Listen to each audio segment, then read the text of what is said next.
Some good food in here too. Ellie's Donuts.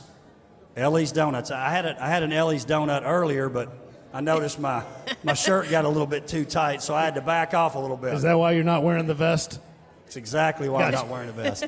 We've got Daddy's Dogs in here. We've got Fork of the South. We've got Mojo's Tacos. We got plenty of things going on.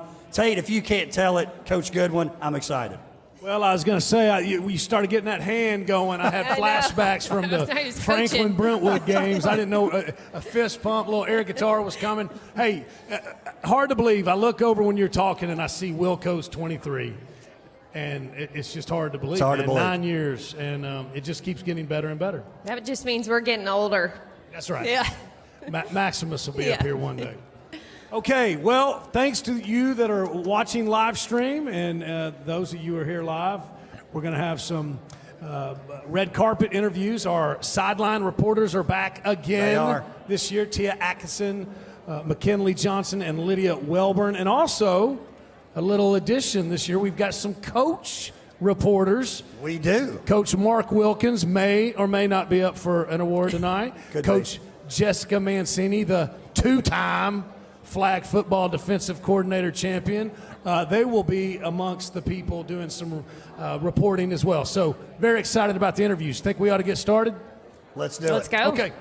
Well, as they're coming down the red carpet, the female teams of the year. All right, pretty strong category here. It usually is Brentwood cross country, Brentwood track, and then Nolensville softball, followed up by Page soccer. Now, we talk about this every year. In this category, there is going to be at least one state championship team not win. That's a pretty stout category. It seems like a crime, honestly. And, you know, just to tell you how tough it is to be a WILLCO finalist, we have a wrestler in WCS who was a state runner-up who's not a WILLCO finalist because we have two champions, another runner-up, a third place. It's tough. It's tough to get in this room tonight. Very tough. Well, and let's just look at it. Brentwood cross country, back-to-back champions. Page soccer, back-to-back champions. Nolensville, third place in the state tournament. Really close, as you know, a lot of our teams are. They were so close to making it to that championship game. Who knows what happens? And then Brentwood track lost to Memphis Overton by, I don't know, it was single digits in the team points. They were so close. It was literally came down to a matter of inches, or they would have gotten another first place, and they would have been a state champion as well. So a lot of familiar faces here, but back to back. That's pretty strong. Yeah. That's pretty strong now. It's pretty strong. Do we have Coach Patinas? Are we supposed to be talking to Coach Patinas? If Coach Patinas is in the house, he needs to come see us. Otherwise, we got to go back and talk to Rachel Hawes back there with Lydia. Cross-country finalist, and her team is up for Girls Female Team of the Year. Rachel, you led your team to a third straight championship. You're the first team All-Region, first team All-Mid-State, and first team All-State. What do these accomplishments mean to you? To me, these accomplishments are incredible, but none of it would have been possible without my teammates and my great coach. At Brentwood, we're really lucky to have a bunch of great runners, and I'm just so blessed to be with so many great runners who are motivating me every single day to be my personal best. That's awesome. Back to the desk. Thank you, ladies. We got Coach Patinas with us. Rob Patinas, Brentwood Girls Cross Country. We mentioned Brentwood Girls Cross Country up for Team of the Year. Did you guys coordinate? Yes, actually, yeah. Hey, when you got it, right? Also up for Coach of the Year, Coach Patinas. We were just talking about it, back to back. That's right. Pretty strong. Yeah, no, it was a really great season. Girls worked hard, and it's definitely nice to go back to back. What is it about Brentwood Girls Cross Country that just, obviously you have some talented young ladies, but they graduate and they just keep coming. We just reload.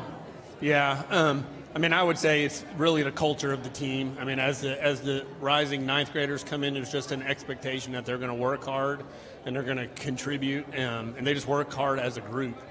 And it just kind of continually, year after year, builds.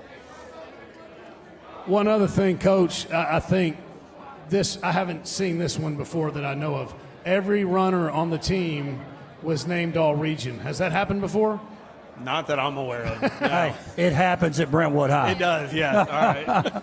It happened. Hey, Coach, answer this for me. In 3 years, if I'm not mistaken, you've won every meet except maybe one or two? Yes. We lost one meet last year because we had cold running through the team. But before that, our last loss was in 2019. I don't know if people realize it's not exactly like losing again. You've got all these other teams. Correct. It's really unbelievable. Yeah, and I'll say some of the meets that we go to are really big meets where there's teams from all over the country. It's unbelievable. So, yeah. So, well, we're proud of you. Thank you. Good luck tonight. Thank you. Thank you. Good luck, Coach. Do we have Coach Fedoris up here? Is Coach Fedoris in the house? Here he comes. Here he comes. Let's go ahead and talk to Coach Fedoris. We're going to talk a little Brentwood track. He's not in the cornfields of Iowa yet, but he's on his way. Well, I was in the cornfields of Iowa this morning, but I'm back for the afternoon. Coach, Brentwood track, I'm telling you, what a great program. Your girls end up runner-up. And I think in a lot of ways to your team, you felt a little disappointed. Even though, I mean, come on, runner-up, and then your boys' team wins the whole thing. You reload. It's not about rebuilding, it's reloading when you're talking Brentwood track. Yeah, I mean, girls scored 82 points this year, which we won back-to-back in 21, 22, and didn't score over 73 either of those years. So come out and score 10 more points than you have and get second. You can't really be upset with that. Memphis Central is an amazing team. And then on the boys' side, you know, I felt like we'd been building for the last couple of years, and then came out, and I don't think anybody thought that anybody could beat Memphis Central, and our boys came out and just had an amazing couple of days between the decathlon and in the state meet, and I think we beat one of the best teams in the history of Tennessee, which says something about our program, and incredibly proud of both teams. Well, Coach, we're awful proud of you guys. Coach, go ahead. I was just going to say, what is the differentiator between Brentwood and the rest? Because you guys have it rolling. I'd love to hear the secret sauce, if you can give us something. I don't know about secret sauce. But Coaching. No. I will say between Coach Rob and I, we run a winter program, and pretty much as soon as cross country ends, the kids that run state get a little time off. But that Monday after the Friday state cross country, I start our sprints and jumps winter program. We only had 4 kids come out for track out of our 150 that didn't do our complete winter program. So we come into the season in great shape, and we get to fine-tune and do some special things. And this year we set 19 school records between the boys and girls program, which is pretty special at a program like Brentwood. Coach, good luck tonight. You look snazzy. Thank you for being here. Thank you. We're going to head out to Tia, who's with Sophie Yant, missed 36 points in the state track meet for Brentwood Track and Field. Tia? I'm going to go get Coach Pat. They're not getting him up here. I'll be right back. How does it feel to be dominating Wilco sports only halfway through high school? I'm sorry. It feels amazing. I wouldn't be where I am without my coaches, family, teammates, competitors. Want to thank them. They're amazing, and I wouldn't be where I am without them. Barely. Well, congratulations. Back to you, Tate. Thank you, Tia. Hey, Coach, we'll be talking about it a little bit later on, but you were talking about Brentwood Track and Field. Lady Bruins Track and Field. Coach Goodwin, I don't know if I knew it. No. I wanted to bring that up. Talk about she this. scored I love 36 this. points. She scored 36 points by herself in the state track meet. I think that was good enough to be top 10 on her own. Do I have that right? When I hear 36 points, I automatically go basketball, but that was track, and it scored so differently. But to do that, it's incredible. They've got it rolling. I need more behind what's going on at Brentwood. Secret sauce. I like Secret that. sauce. If they could bottle that, they'd be. Hey, and she's a sophomore.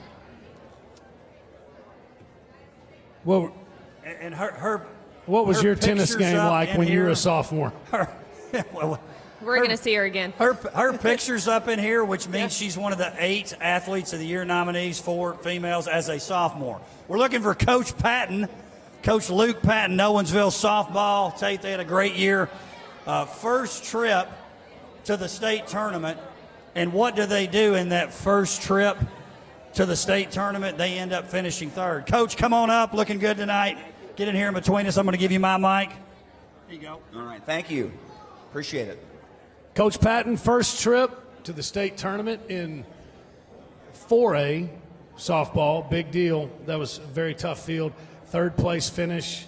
A little bit short of what we wanted, right? For sure. We're all going for that. But, man, what a historic year for the Lady Knights softball team. Yeah, they did a fantastic job this season, and it's just our second season in Class 4A, so I was really proud of them to make the strides that they made this year. And, the run that we had in the postseason, the girls really came together as a team. They really worked hard together, rallied around each other, put team ahead of self, which I think really made the big difference in our run. We won 8 consecutive postseason games and got that top 3 finish in the state, so it was a pretty special end to our season. Coach, I have to ask, do you participate in the fun softball chants that the girls beat on the fence with? I do clap a little bit, and they were really into it, especially in the postseason. They were so loud.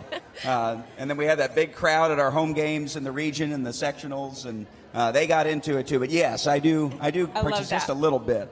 Hey, it's live TV, so what? Can you give us one? Give us. Oh gosh. On the spot. Maybe I have to ask the girls if they know anything. Which one? Oh, we love free bases. Give us 3 bases real quick. We love free bases. We love free bases. Very good. I learned a few things standing in the third base box. Congratulations. Good luck tonight. And I love the Nolensville Blue on the. He might be the leader in the Tux game so far. It's early, but I like it. Thank Mrs. Coach Patton for picking this one out. So, good job, honey. Speaking of Nolensville softball, we're going to McKinley on the red carpet, who is with Rylan Smith. Hello, I'm here with Rylan Smith from Nolensville softball. Not only does she lead the state in strikeouts, she's 5th in the nation. Rylan, how does it feel to be back one more year before going off to college? It's really exciting to be here and finish my high school career out here at the Wilcos, and more importantly with my team. And I couldn't have done it without them or my coaches, Coach Patton, Coach Thomas, Coach Volpe, and Coach Kendall. They're coming in here and Thank you. Good luck tonight. Back to you at the desk. Thank you, McKinley. Coach Clapp, if you're in the building, start making your way to the desk, please. Okay, here he is. There he comes. Coach Clapp, look at him. He's moving pretty quick now. He's moving pretty quick. Come on up, Coach. A little bounce in his step. I love the rings. What's up, guys? Oh, look at him. Look, yes. Listen, I was not fortunate enough to win one of those. You've got 3 of them. As big as those are, I think I would have had bigger. Those are unbelievable. Can they see those on camera, Coach? Show them to us there. Oh, yeah, that looks good. And then you've got another one. The girls even told me I could wear the boys tonight. Okay. Hey, Coach, I was going to say, so last year on the male sports team coach of the year, you're our guy. Now it's female sports coach of the year. Maybe you're our guy again. That's pretty impressive now. 2 years in a row, nominated as coach of the year. Different sport, though. Yeah, it's special. But I got a special group of girls and boys. But these girls, they set so many records this year. And my assistant coach is looking into it because some of the record books, but they might be the first undefeated team in school history for varsity sports. Wow. And so as of so far that he's been able to find, he's our stat guy, and these girls just did something special last year. And then how do you answer it? They went above and beyond this year. Yeah. So I liked how, because I know we talked earlier in the year, and you guys were out with Charles on the Power Hour. Mm-hmm. You didn't back away from, hey, this is a challenge and we want to win. They were like, no. We want to win. We want that pressure. They sort of embraced it all year. You could tell it. yeah, and they really embraced every team's different, Right. And one of the coaches, she's actually here tonight, that was one of the things that she said to me, every team's different and they got to go be the next team, who they are, that find their identity. And this group did so good with it and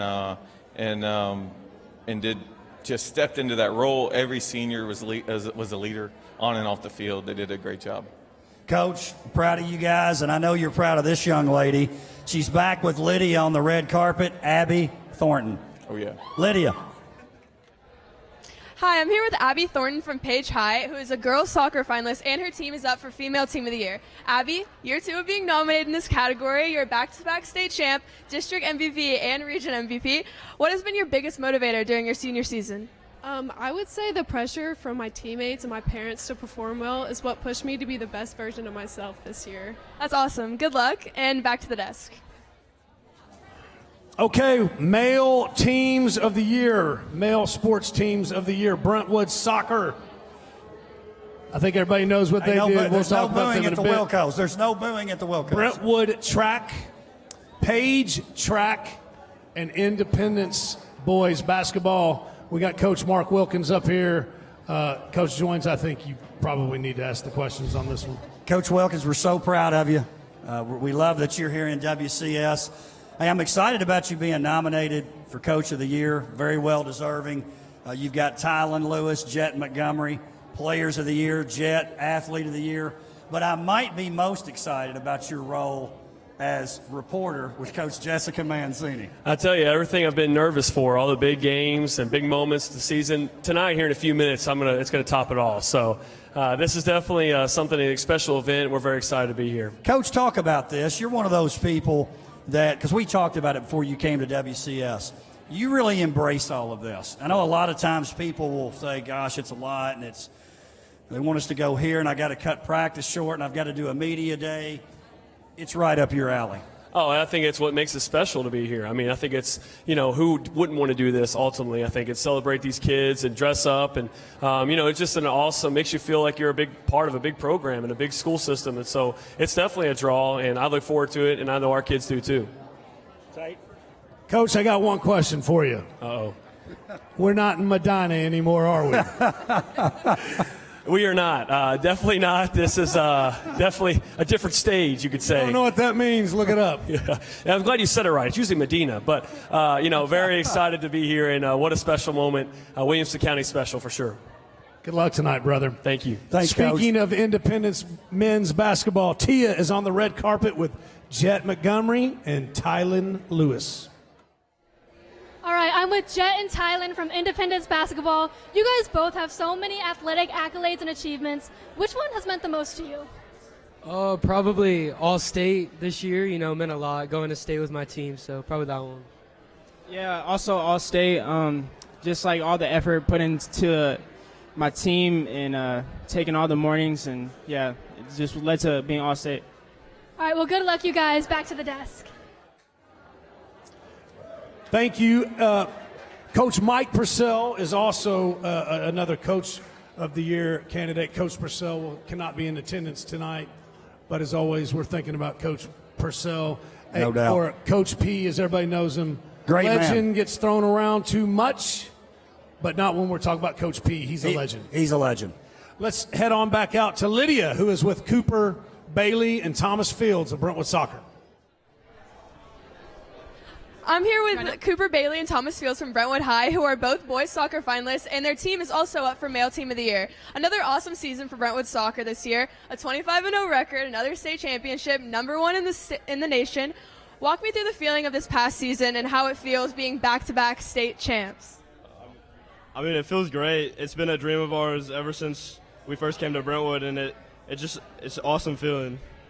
I mean, we made it reality. We worked pretty hard the past 2 years. Only one loss, so yeah. That's awesome. Good luck tonight, and back to the desk. Thank you, Lydia. And now, Male Team of the Year, we're going to bounce back to Tia again, who's with Cole Combs of Page Track and Field.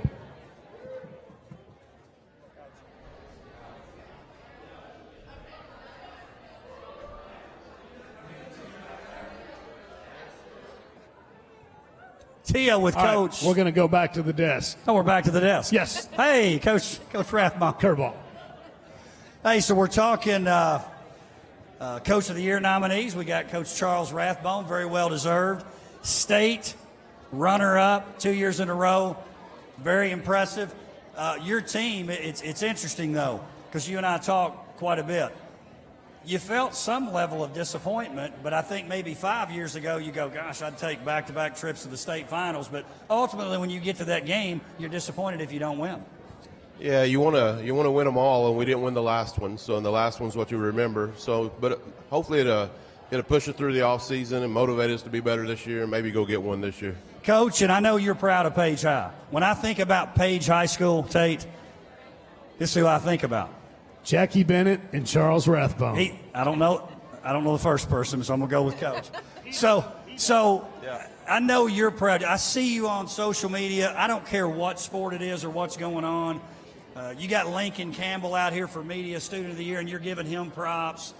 You see one of the young ladies get mentioned, Abby Thornton, and you talk about, hey, she played flag football for us. You love Page High. Yeah, Abby may be one of the best athletes I've ever seen. Did you hear that, Ronan? Is Ronan in here? Hey, by the way, I call dibs on that Ronan pop-up over there. But that thing's sweet, isn't it? You know, I've been at Page for 22 years, and it's a very special place, and it took a long time to get it to where it is. And you know, a lot of good families and great people and great players and great athletes, and now they're coming together and being a family, and it's just fun to watch. Coach, we're proud of you. Thanks for being here. Good luck. We got Coach Boffman. Hey, Coach, Centennial let's do Baseball this. should be. Here he comes. Coach, let's do this. Tia's got Cole Combs now. Okay. Let's bounce to Tia on the red carpet with Cole Combs. We'll come back with Coach Rob Boffman. Hey guys, I'm with Cole from Page. Cole, you just won state champion for shot put. What did it mean to have your football teammates cheering you on as you fought for that title? So it was the most exciting thing. They were really there, bring up the energy for me, and I couldn't have done it without them. My teammate Ronan O'Connell was there, giving me back slaps and cheering me on the entire time, and I definitely couldn't have won without them. Well, congratulations. Back to you, Tate. Thank you, Tia. Coach joins. I'm going to piggyback on what you just said about Coach Rathbone. If we're talking Centennial High School, no doubt, I think Rob Boffman, back to back. Talk about saving the best for last. 20 years at the school. He's coached baseball. He's coached football, a little bit of everything. A PE teacher extraordinaire. Well, let me say this about P, because a lot of people, every time I go, maybe he knows I'm coming, but when I go in that gym, they're getting after it in PE. Coach Hamilton's got it on lockdown. You've got it on lockdown. I know. We know what we're doing. There's two things going here, though. One, he's a heck of a baseball coach. But the other reason they've kept him around, he knows where all the bones are buried. They don't want him talking. Coach Boffman, looking good tonight, brother. I appreciate it. I'm really thankful to be here. So thanks a lot. Coach, you know, there's so many people, because I noticed last year, and I'm like, hey, guys, let up. When you weren't a Coach of the Year finalist last year, Coach Whidbey was on the worst Coach Boffman on the finalists. I'm like, Coach Whidbey, dude, you can't be like calling out the school system on social media. You can say it privately, but you're here, and there's so many people that are pumped that you're up for this award. Well, I really appreciate it. I really don't know what to say. You know, I've been blessed to be at Centennial for 20 years. I've enjoyed every minute of it. You know, it's a cool place to be for sure. Coach, what I loved, and you're obviously handing the reins over. Coach, your assistant coach, I know you love him. You wanted him to have the head coaching job, and he does now. But you go back to back to the state tournament, and I know you wanted to do a little bit more. You had a tough bracket now. You really did. But you get the first win at the state tournament for Centennial Baseball, and there's only one first. Like, next time will be the second. So you got the first this year on your way out, which you've got to be proud of. Well, I am very proud, but, you know, it's about our guys on the team. It's really about our assistant coaches. I get to do this, and that's kind of my part of being the baseball coach. But Coach Sanders, Coach Eddings, and Coach Sizemore, and the things they did behind the scenes that nobody sees is the reason why we've been successful. You know, and of course, our kids have played really well too, so that's a great thing. I'm sure it comes through on the screen, humility.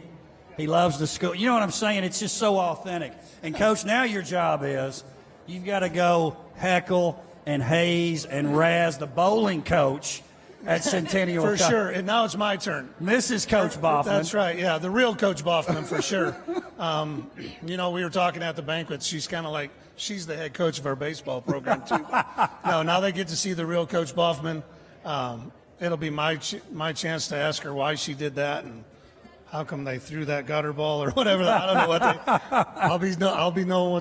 I'll know what's going on after a while for sure. Coach, we're excited about you being here. Well, thank you very much. I really appreciate it. It means a lot. Congrats, Coach. Hey, in case you didn't pick up on it, Coach Boffman, Coach Rathbone, Coach Wilkins, and Coach Purcell are all up for Male Sports Coach of the Year. Congratulations, buddy.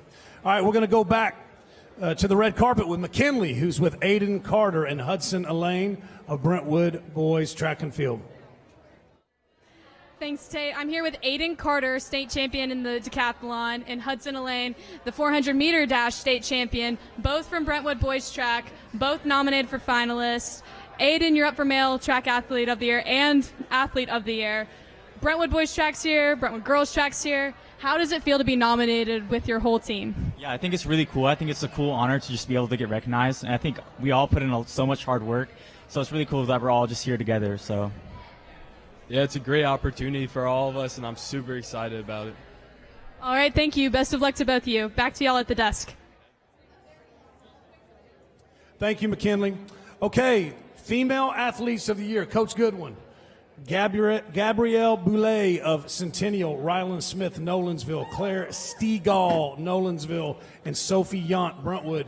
This is your 7th year doing this. You are a heck of an athlete yourself. Female Athletes of the Year. This is as strong of a category as I remember. It's unprecedented to see these stats in one district, but the fact that we've got these studs, these standout female representation of these sports, it's phenomenal. We all know female sports is exploding right now just across the U.S., internationally, and to see these, girls jump out with these stats is just incredible. It's going to keep going. A lot of gold medals in this category. And with that, we'll go to Lydia, who's on the red carpet with Claire Stegall of Nolensville Track and Field. And I'm here with Claire Stegall from Nolensville High. Claire, you're the state cross-country champion and nominated in 3 categories: Female Athlete of the Year, cross-country finalist, and track finalist. You don't have much of an off-season, so how do you prepare in between cross-country and track? Yeah, I usually take 2 to 3 weeks off in between both those seasons and then slowly start building back up my mileage and start with easy runs until we get into the harder sessions later in the season. Okay, well, that's awesome. You're awesome. Back to the desk. Thank you, Lydia. If we can, let's bounce back to the red carpet with Tia, and she's with Gabrielle Boulay of Centennial Track and Field. Hi, guys. I'm with Gabrielle Boulay from Centennial. Gabrielle, this past spring, you and your teammates broke a 44-year-old record in the 4x800 meter relay. What does it mean to you personally to make history? It was definitely not what we expected at all. So for me personally, it was an amazing way to end our season, and especially the 4x8, just knowing that that's not the most popular or even like a college distance. It was amazing to end the season like that, especially with all the hard work and bond that we'd spent so much time cultivating. I was just really excited to have that experience. Well, congratulations. Good luck. Back to you, Tate. Thank you, Tia. And now to the Male Athlete of the Year award, Male Athlete of the Year category: Aiden Carter of Brentwood, Jet Montgomery of Independence, and then we've got Kendrick Curtis of Fairview and Ronan O'Connell of Page. DJ, we have an early leader in the Flow Award. Kendrick, the locks are looking good, man. That's strong hair right there, brother. Thank you. I appreciate it. What's the inspiration with that?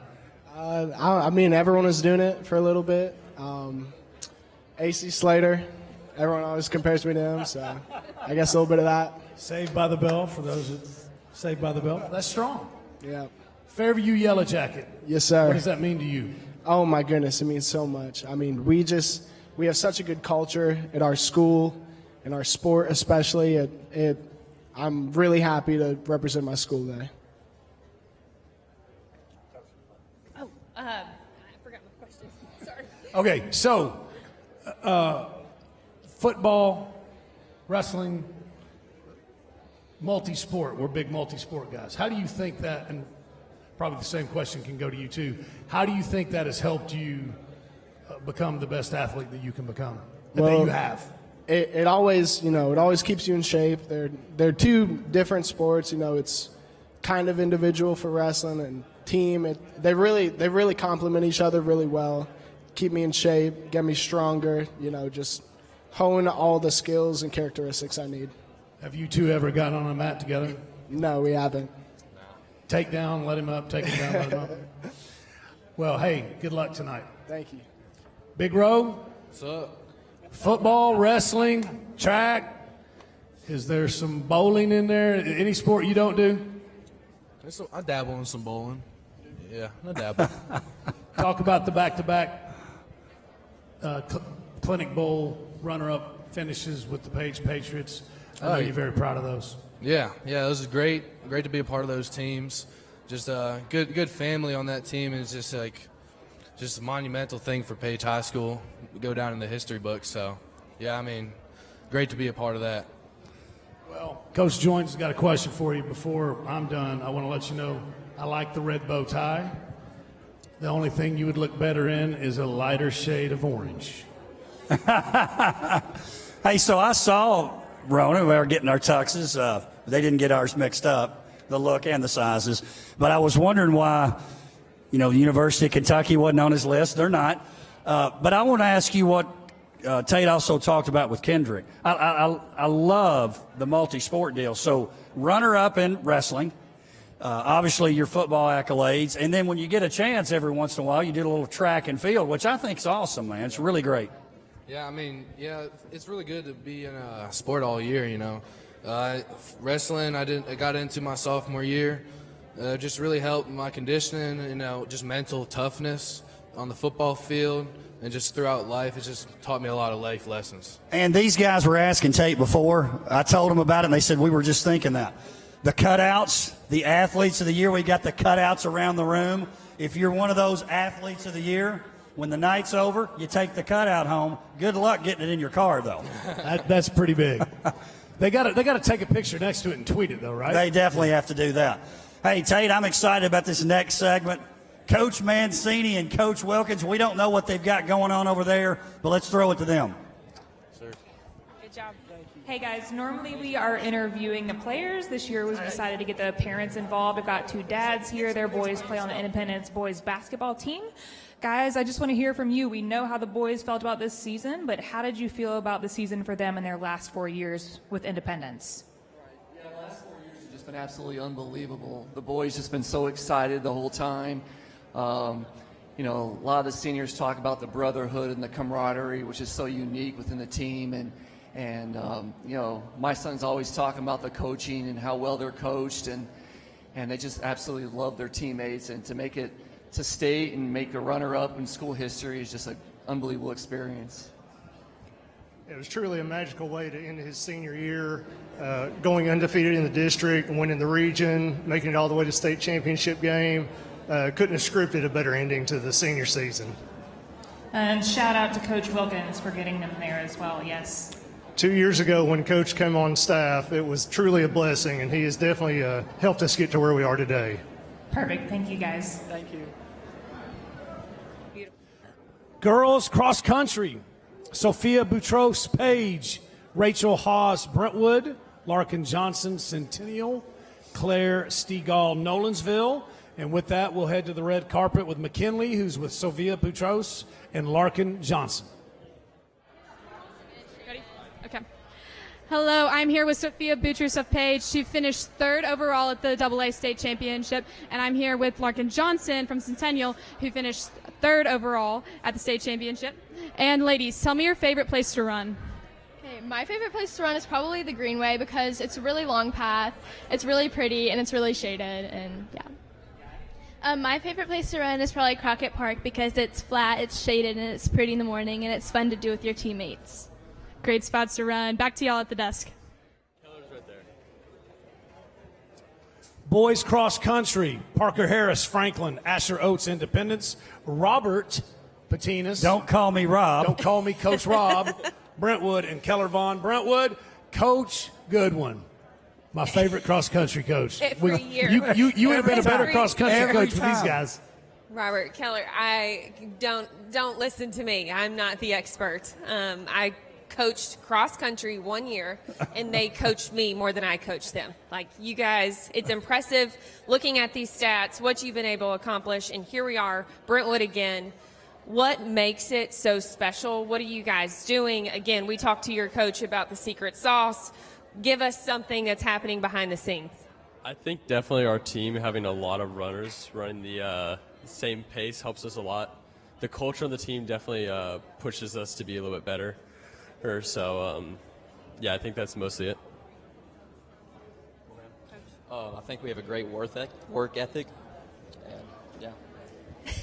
Keller, I want to ask you, so Tate, last year, we joined the middle school TSSAA, so it's the TMSAA. Keller had an opportunity to run in that. Talk about that experience a little bit. That was kind of cool doing that for the first time, right? Yes, it was pretty fun. I mean, yeah, I don't know. No, let's go. Hey, look, you're up here as a freshman. Talk about being a freshman and being in this environment as a finalist in your events. You got to be proud of that, man. Yeah, it's really fun. It's kind of surprising. I really didn't expect it. But. Robert, you're not surprised, are you? For either one of you? No, you guys are great. One last question for both of you. When you talk about the running sports, I mean, I know there's more than that when you talk about track and field. With Brentwood High, you can just write it down. I don't care if it's a freshman coming in, it's a senior. Every year, you guys are in the mix. I seriously think it's the culture on the team. I think it really pushes the freshmen to be more serious about their running and really pushes each runner to improve on themselves in and on the team, so outside of school activities and stuff. Well, you guys look great. Appreciate you being here. Good luck tonight. Lydia is with Parker Harris and Asher Oates. Lydia. Two boys cross country finalists, Parker from Franklin, Asher from Indy. Parker, good to see you back here again. 9th in the region, 17th in the state. Asher, you placed 13th in the state as a freshman and first freshman boy to be named All-State in Indy history. Awesome. Congrats, guys.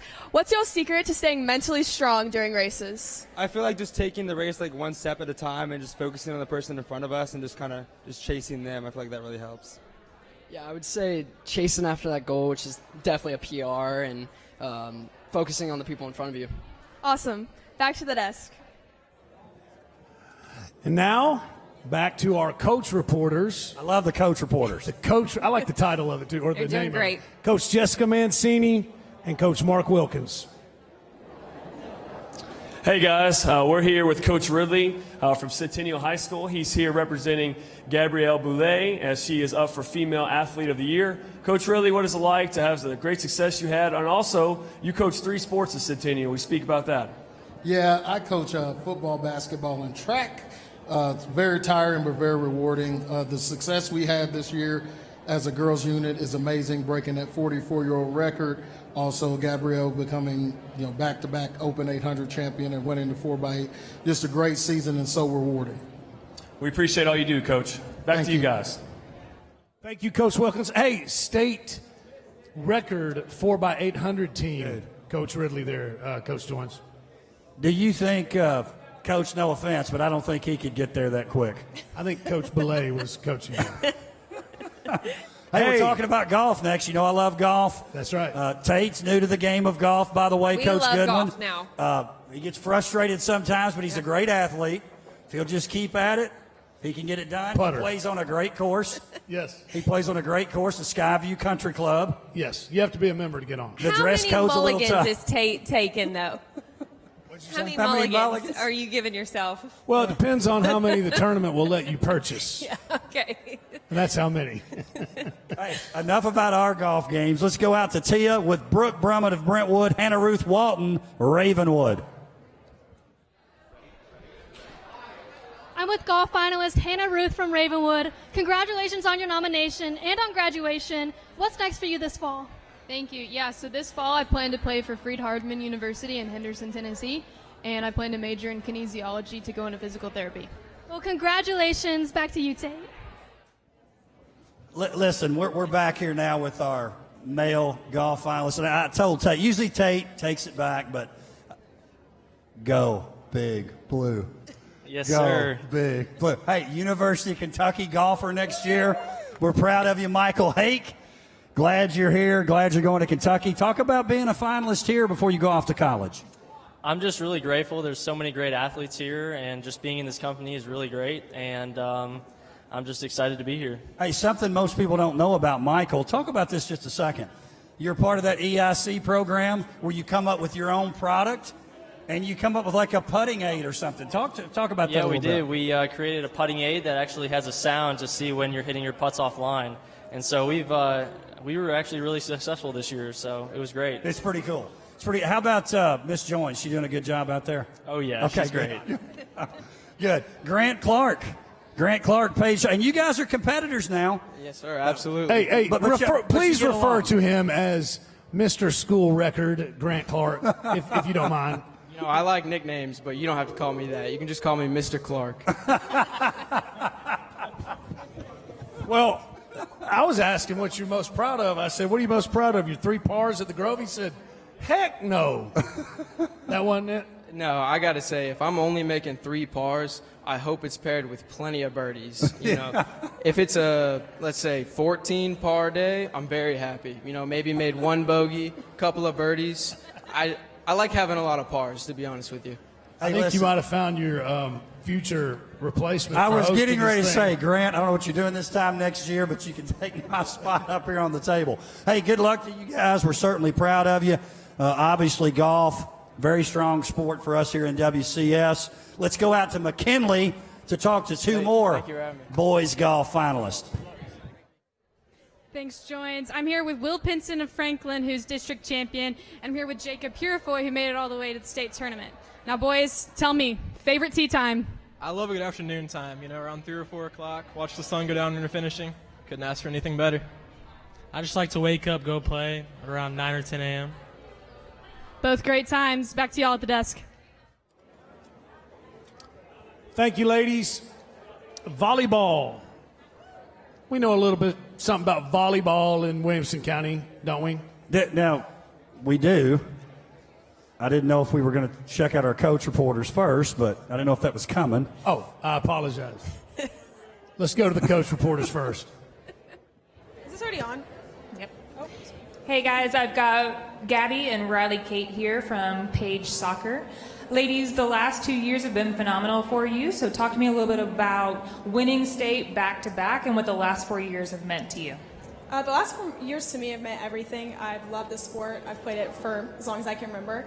I think it's amazing that we were able to accomplish winning 2 times. I know from our sophomore year we had a pretty sad upset of us losing, and I made a promise to my coaches and my teammates that I would not let that happen again. And so I feel like I held out my end of the deal, and we got all the way here. So won it back-to-back, so it was amazing. And then especially this year, as our senior year, being undefeated, I'm definitely going to miss this sport and all these girls. So. I think it's special to me because we were the first to ever win it at Page and for soccer, and we not only won it once, but we won it twice. And I think it's also special because we have so much chemistry on our team, and I think that's what really helped us to win both state championships. Awesome, ladies. Congratulations. Thank you. Now we're to volleyball. Volleyball finalist of the year, Kyra Knox of Nolensville, Reagan Larkin of Ravenwood, Bella Lepore, Ravenwood, and Dylan Saucer. Kyra, Nolensville, they're kind of the new kids on the block, but not so much. 3-time state champions. You're carrying on the tradition now. Huge year this year. What's it mean to be a member of Nolensville Lady Night Volleyball? I love it so much, the energy, and it's just kind of like a sense of family. Coach Young, my team is so much fun to be around. Everyone, I just love playing with my friends. So. That's pretty good. Pretty good reason to be a part of a team sport, right? What'd you learn from some of the ones that came before you that now you're trying to pass on to the younger volleyball players once you're gone? I've just learned from everyone just kind of how to be a leader, take your team one game at a time, and just get better in practice every day. Good luck tonight. Thank Love you. your dress. Dylan, Hi. 9th. There's been a lot of accomplishments at Brentwood. Is it called Barbara Campbell Court yet? If not, it should be. Yeah. 9th all-time in assists. That's pretty strong. Thank you. What's as Coach Goodwin would say, what's the secret sauce? What's the secret sauce? Yeah, it's really, really awesome. I actually didn't even know that I was like up for that, and then I think Charles just like told me in one of the Tennessean things. But I think just for me, like hard work. If you want to be good at something, just work your butt off for it. Because if you can put your mind to it and you can work hard for it, then you can get it. So I think I just keep working hard, and that's how I got there. So. Dylan, your team stats are incredible, but district MVP, all district, all region team, finished 9th all time, assist leader according to TSLA records, and then team finished 3rd at the state tournament, which is the best finishing WCS team this year. It's incredible. You know, we were joking and saying the secret sauce, but Brentwood volleyball, everybody knows. The entire state knows about Brentwood volleyball. I have to ask, you know, what sets your work ethic, showing up, getting the work done, what sets it apart than anybody else? Yes, I think that we miss Barbara Campbell very much, but the legacy she left behind and just the culture she established when she was at Brentwood, she never let anyone slip. She pushed hard work on us, and family is something that's gotten us so far. We always play for a bigger purpose, whether that be for just the team itself or whether it was for Coach Campbell or just to keep the legacy going. That always drives us very far. So I love it. Well, good luck tonight, girls. You look great. Thank you. Good luck tonight, ladies. You look lovely. Back to Lilia, who is with Reagan. I'm back, and I'm here with Reagan Larkin from Ravenwood High, who is a volleyball finalist. Reagan, 705 career kills, named all-district and all-region, and upset Nolensville in the district tournament. Look at you now. What would you tell younger Reagan at this point in your life? I think just to relax. Everything's going to work out, and just enjoy the game. I think I tend to kind of get too stressed out, especially as we go through like recruiting and you're kind of getting older, but I think this past season I just had a lot of fun and played relaxed, so it was my best season yet. So that's what I would tell my younger self. That's awesome. Good luck next year. Back to the desk. All right, football defensive finalist of the year, Adam Fontesha of Brentwood, Eric Hazard of Page, Dominic Reed of Centennial, and Taylor Wine of Nolensville. Tia is on the red carpet. Hey guys, I'm with Adam Fontesha. Congratulations on your nomination in such a competitive category. There had to be a secret to your success your senior season. What was it? I'd say just finding joy in the journey. It's very easy to just focus on the outcome, but if you just focus on the journey and do the little things right, I think that's how you find true success. Well, that's well said. Back to you, Tate. Well, we have Eric Hazard and Colin Hurd of Page Patriot Football. No surprise, my man here has got the cowboy hat on, looking strong. But I got to ask, what's a defensive finalist of the year doing up here when you're the all-state, all-world quarterback as well? You're just, I guess we ought to just put you up for football player of the year. But I think this is right. You like playing defense best, right? Yeah, I guess so. Yeah. And what is it about defense that you like the best? Just like getting to hit the players instead of like taking the hit, and just like you have to be different to be a defensive player, and yeah, I like it like that. So Tate, we talked about this, Colin. I don't know if you know this. I've looked back and I can't find anybody else. You're the only guy that I know of that has been Defensive Player of the Year nominee. That was last year. Offensive Player of the Year nominee, that's this year. And Football Player of the Year nominee this year as well. Dude, that's impressive. Thank you. He's so humble, too. You know, and Coach Rathbone tells me, and I think Eric would talk about this, whatever the team needs is what Colin's going to do. Accurate? Yeah, it's pretty. I mean, I just want to win. So, I mean, whatever it takes, I'll do it. Hey, and I want to say this, too, Tate. Eric Hazard, who was a part of that workout that we did, the first annual, hey, there's only a handful of guys, and he's one of them. Comes up, thanks everybody for putting on the event, and I told him, I'm buying stock in Eric Hazard. I see him going to all these camps and putting this stuff on social media. Colin, I think you'll agree, but Eric, you're only going to be a junior next year. You continue to blow up. I know it's about Page football, but I can tell you this, when it comes to that next level, you're going to have a shot there, too. I hope so. I know so. He's already working the NIL deal That's right. He's working it. We're going to get a deal with Stetson hat is what we're going to do. Hey, Eric, talk about playing defense. You know, when I watch you guys play, you've got a little bit different look out there because of your length. Talk about how your length defensively helps you. Well, my biggest thing is, like, being that edge outside linebacker guy. Like, at the college level, I'm going to be more of a D end. So it's hard going to camps and all this, but my biggest goal right now is just going where I can help the team. Hey, and I think this is true. We talked about him earlier. He's up for Coach of the Year. I know you're proud of him. He loves you guys, and I know you do. You love him back, Coach Rathbone. Great guy, great coach. I think you guys would agree with that too. No doubt. Yep. Fellas, appreciate you being here. Good luck. We back out to the red carpet. Hello, I'm here with Tanner Lee and Dominic Reed of Centennial. Both of them are excellent basketball players, but tonight they're nominated in football categories. Boys, tell me what's the secret to being a dual sport athlete? Being a dual sport athlete really shows commitment and showing hard work. You know, you just got to dedicate yourself to the sports and just get the job done. Shows dedication to the both sports, hard work, and just playing, being committed. Good luck to the both of you. Back to the desk. Thank you, ladies. Hey, Coach Goodwin, Coach Jones, want to make sure Taylor Wine, Nolensville, the reason he's not here, he has already reported to camp. Boomer Sooner, horns down. I guarantee get on board with that. I guarantee you, Coach Matthews loves that, doesn't he? Loves. The one thing he dislikes worse than Alabama is Texas. That fair? And you missed one other superlative that our man Colin Hurd has on his resume. Mike Bobo, quarterback watch list. I don't even know if Colin year. knows that. That's big time. I know that's big time. It's That big time. should have been listed. Back to the coach reporters. Hey guys, we have Tavara Lee here, the mother of Tanner Lee, who was just interviewed. We're really excited to get her perspective on tonight, and just this is the first year they're coming, and so Tanner's up tonight for Centennial's Football Offensive Player of the Year. So Tavara, take it away. What's it like to be here? It's great. This is a great event. I love seeing everybody dressed up, looking so nice. Looking forward for coming back next year. There you have it, guys.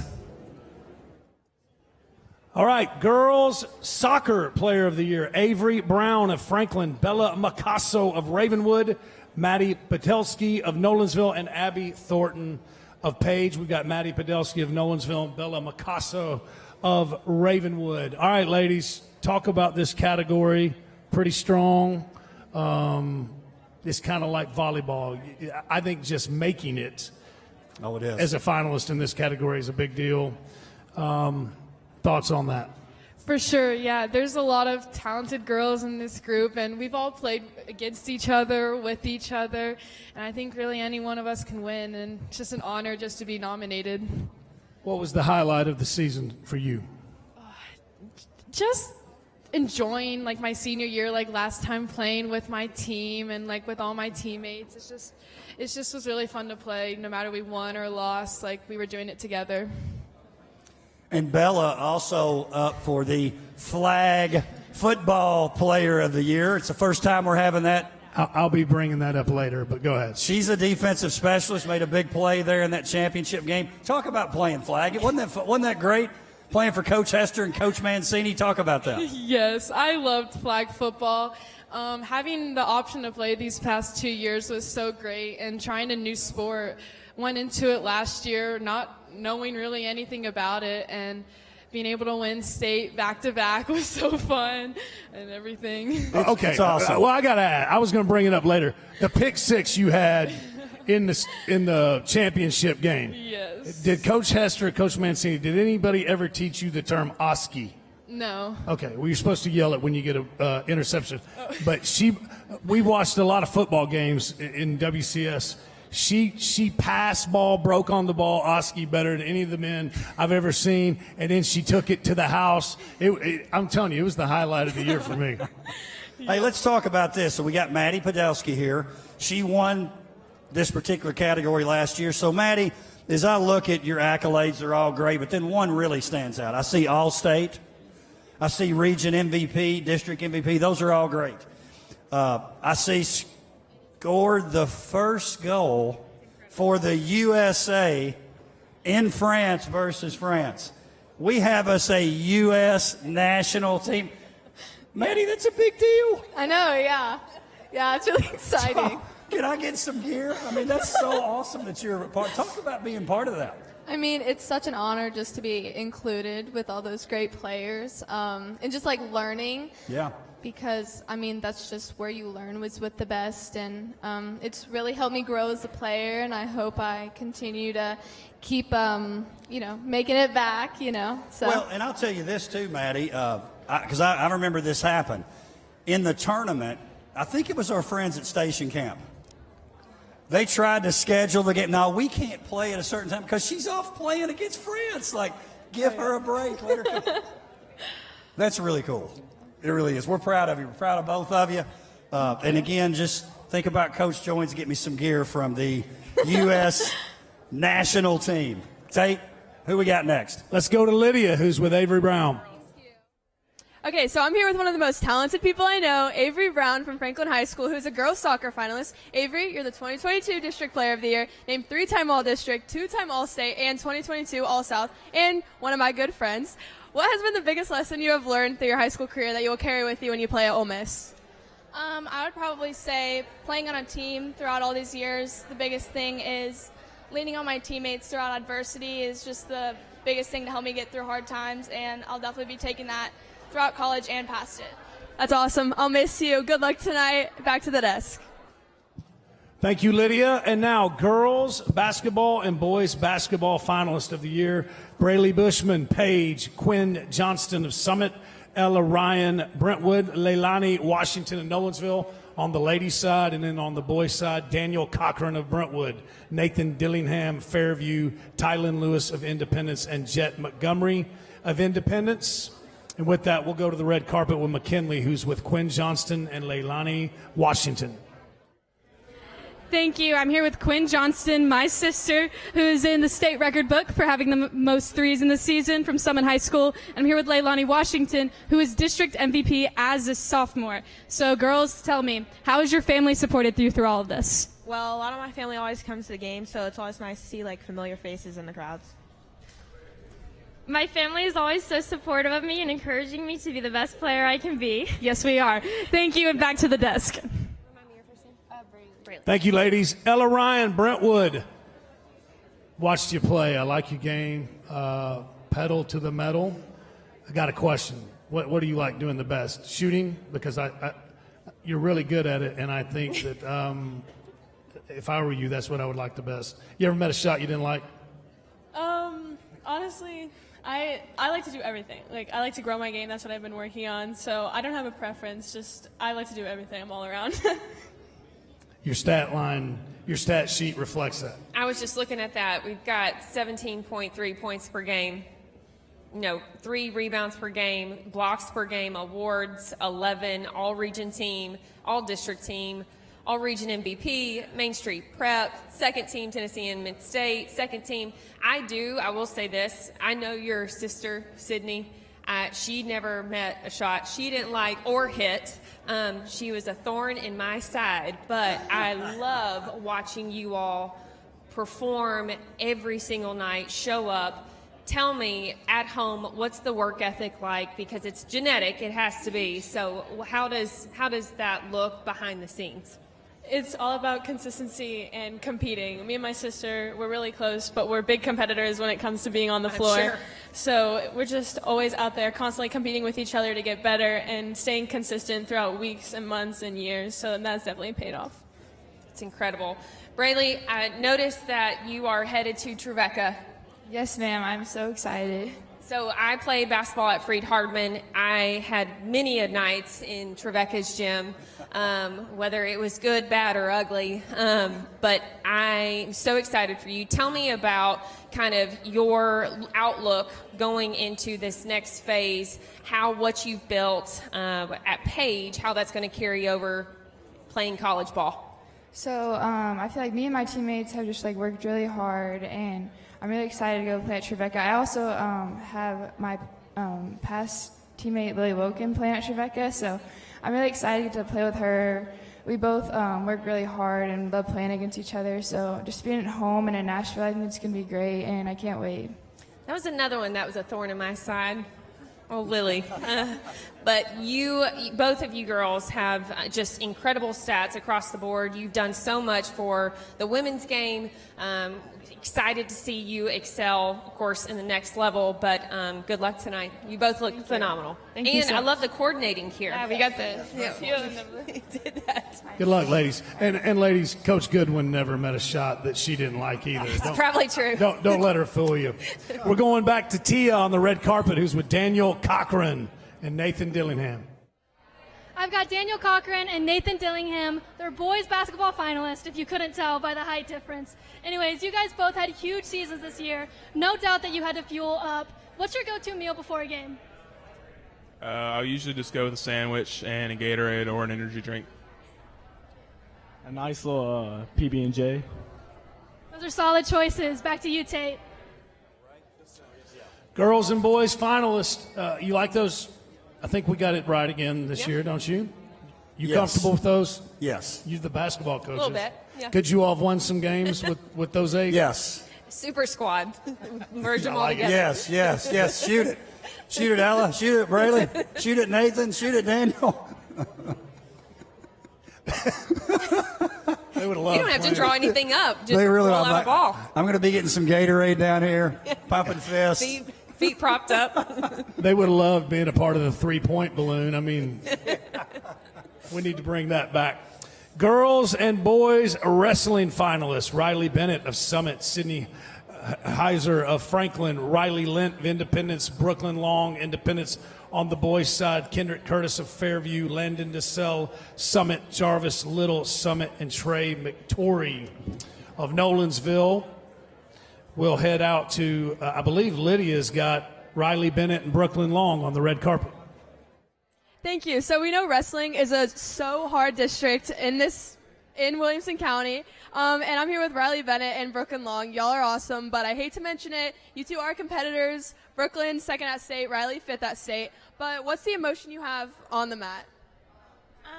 I have to calm myself down because there's just kind of a lot going on around me before I step out on the mat. But once I'm out there, it's just complete adrenaline rush. And then at the end, getting your hand raised is probably one of the best feelings in the world.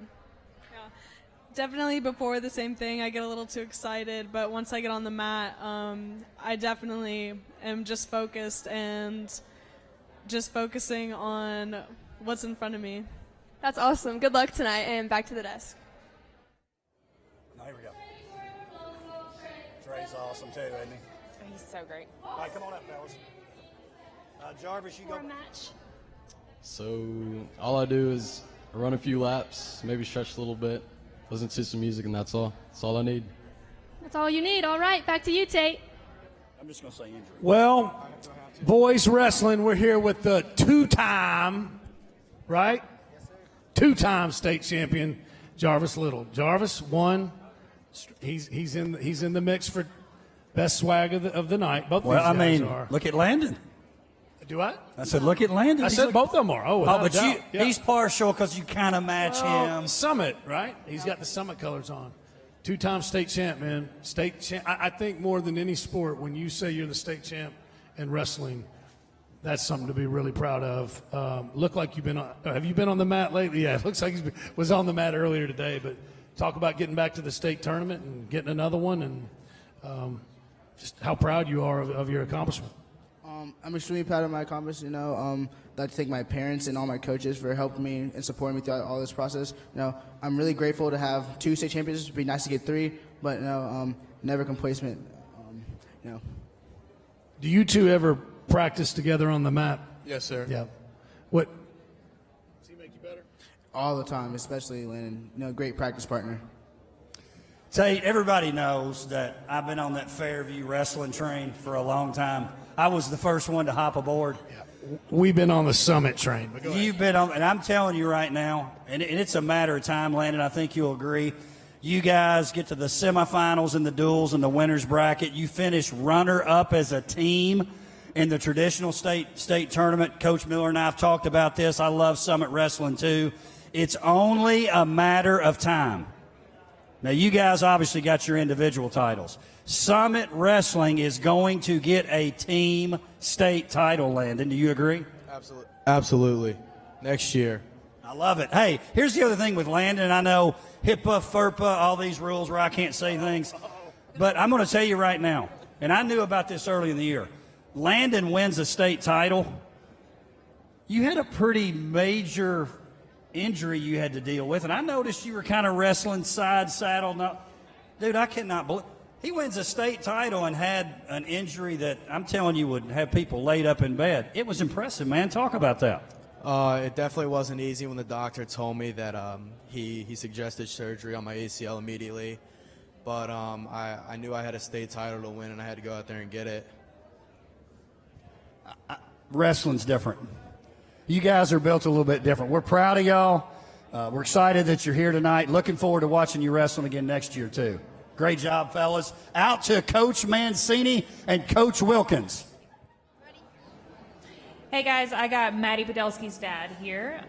Being a Ravenwood soccer coach myself, Maddie has plagued us the last 2 years. I definitely wanted to talk to you a little bit about her soccer career here at Nolensville. Also her bit with the U.S. Women's National Team, the under-16s. Talk to me a little bit about that, Dad. Well, she's been waiting for a long time, I think, to get the national invite, and so that's something that's been on her radar for a while. And when she got that invite, I think being 15 years old, put her on her plane for France for 2 weeks, just with the national team. So she was ready. She loves the game, and that's probably the most important thing about Maddie. She loves the game. So. Yeah, she's a phenomenal player. I know that we have definitely had to make sure she can't get the ball in the past. So looking forward to see what she does in the future. Thanks, Dad. Well, thank you. Girls bowling. Samantha Daly, Brentwood, Ansley Johnson, Independence, Annika Midgley, Franklin, Sydney Osborne, Nolensville, boys bowling, Braden Didier, Franklin, Houston Folks, Franklin, Noah Osborne, Nolensville, and Drew Whalen, Franklin. We've got the brother-sister combo. I love this. Of Noah and Sydney Osborne of Nolensville. We're a pickleball family. I know how heated it gets on the pickleball court. How heated does it get on the bowling alley between you two? There's definitely a lot of competition between us. Even in non-competitional matches, there's a ton of tension, you know? Yeah, I've gotten used to losing to him, though. No, Sydney, we can't talk like that. We're going to beat him.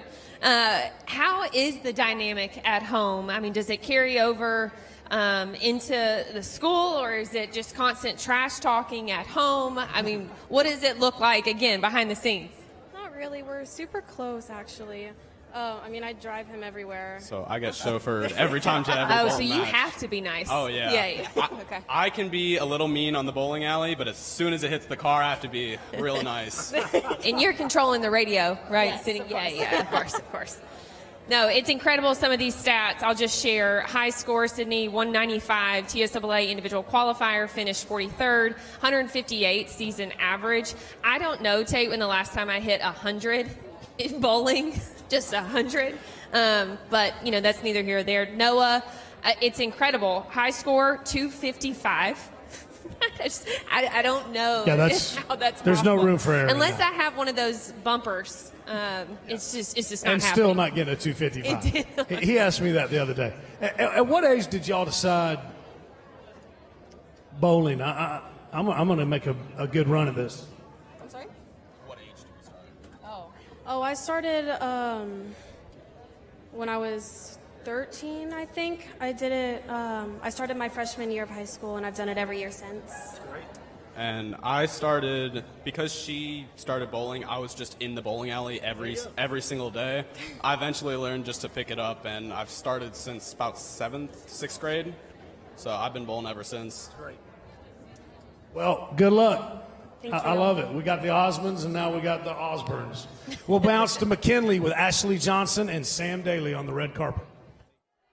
Thank you. I'm here with Ashley Johnson. And Ashley, you finished 2nd overall in the Williamson County season for the highest average. And Sam, you're a returning nominee and a 2-time state qualifier. Ladies, I feel like people often discount all the hard work you put into your sport. Tell me, what's it like to train for bowling? Well, our team mainly focuses on the oil pattern, where to throw the ball, and we work on our forms and where to throw the ball. It's a lot about repetition. It's just figuring out what works for you and then rolling with that. Back to y'all at the desk.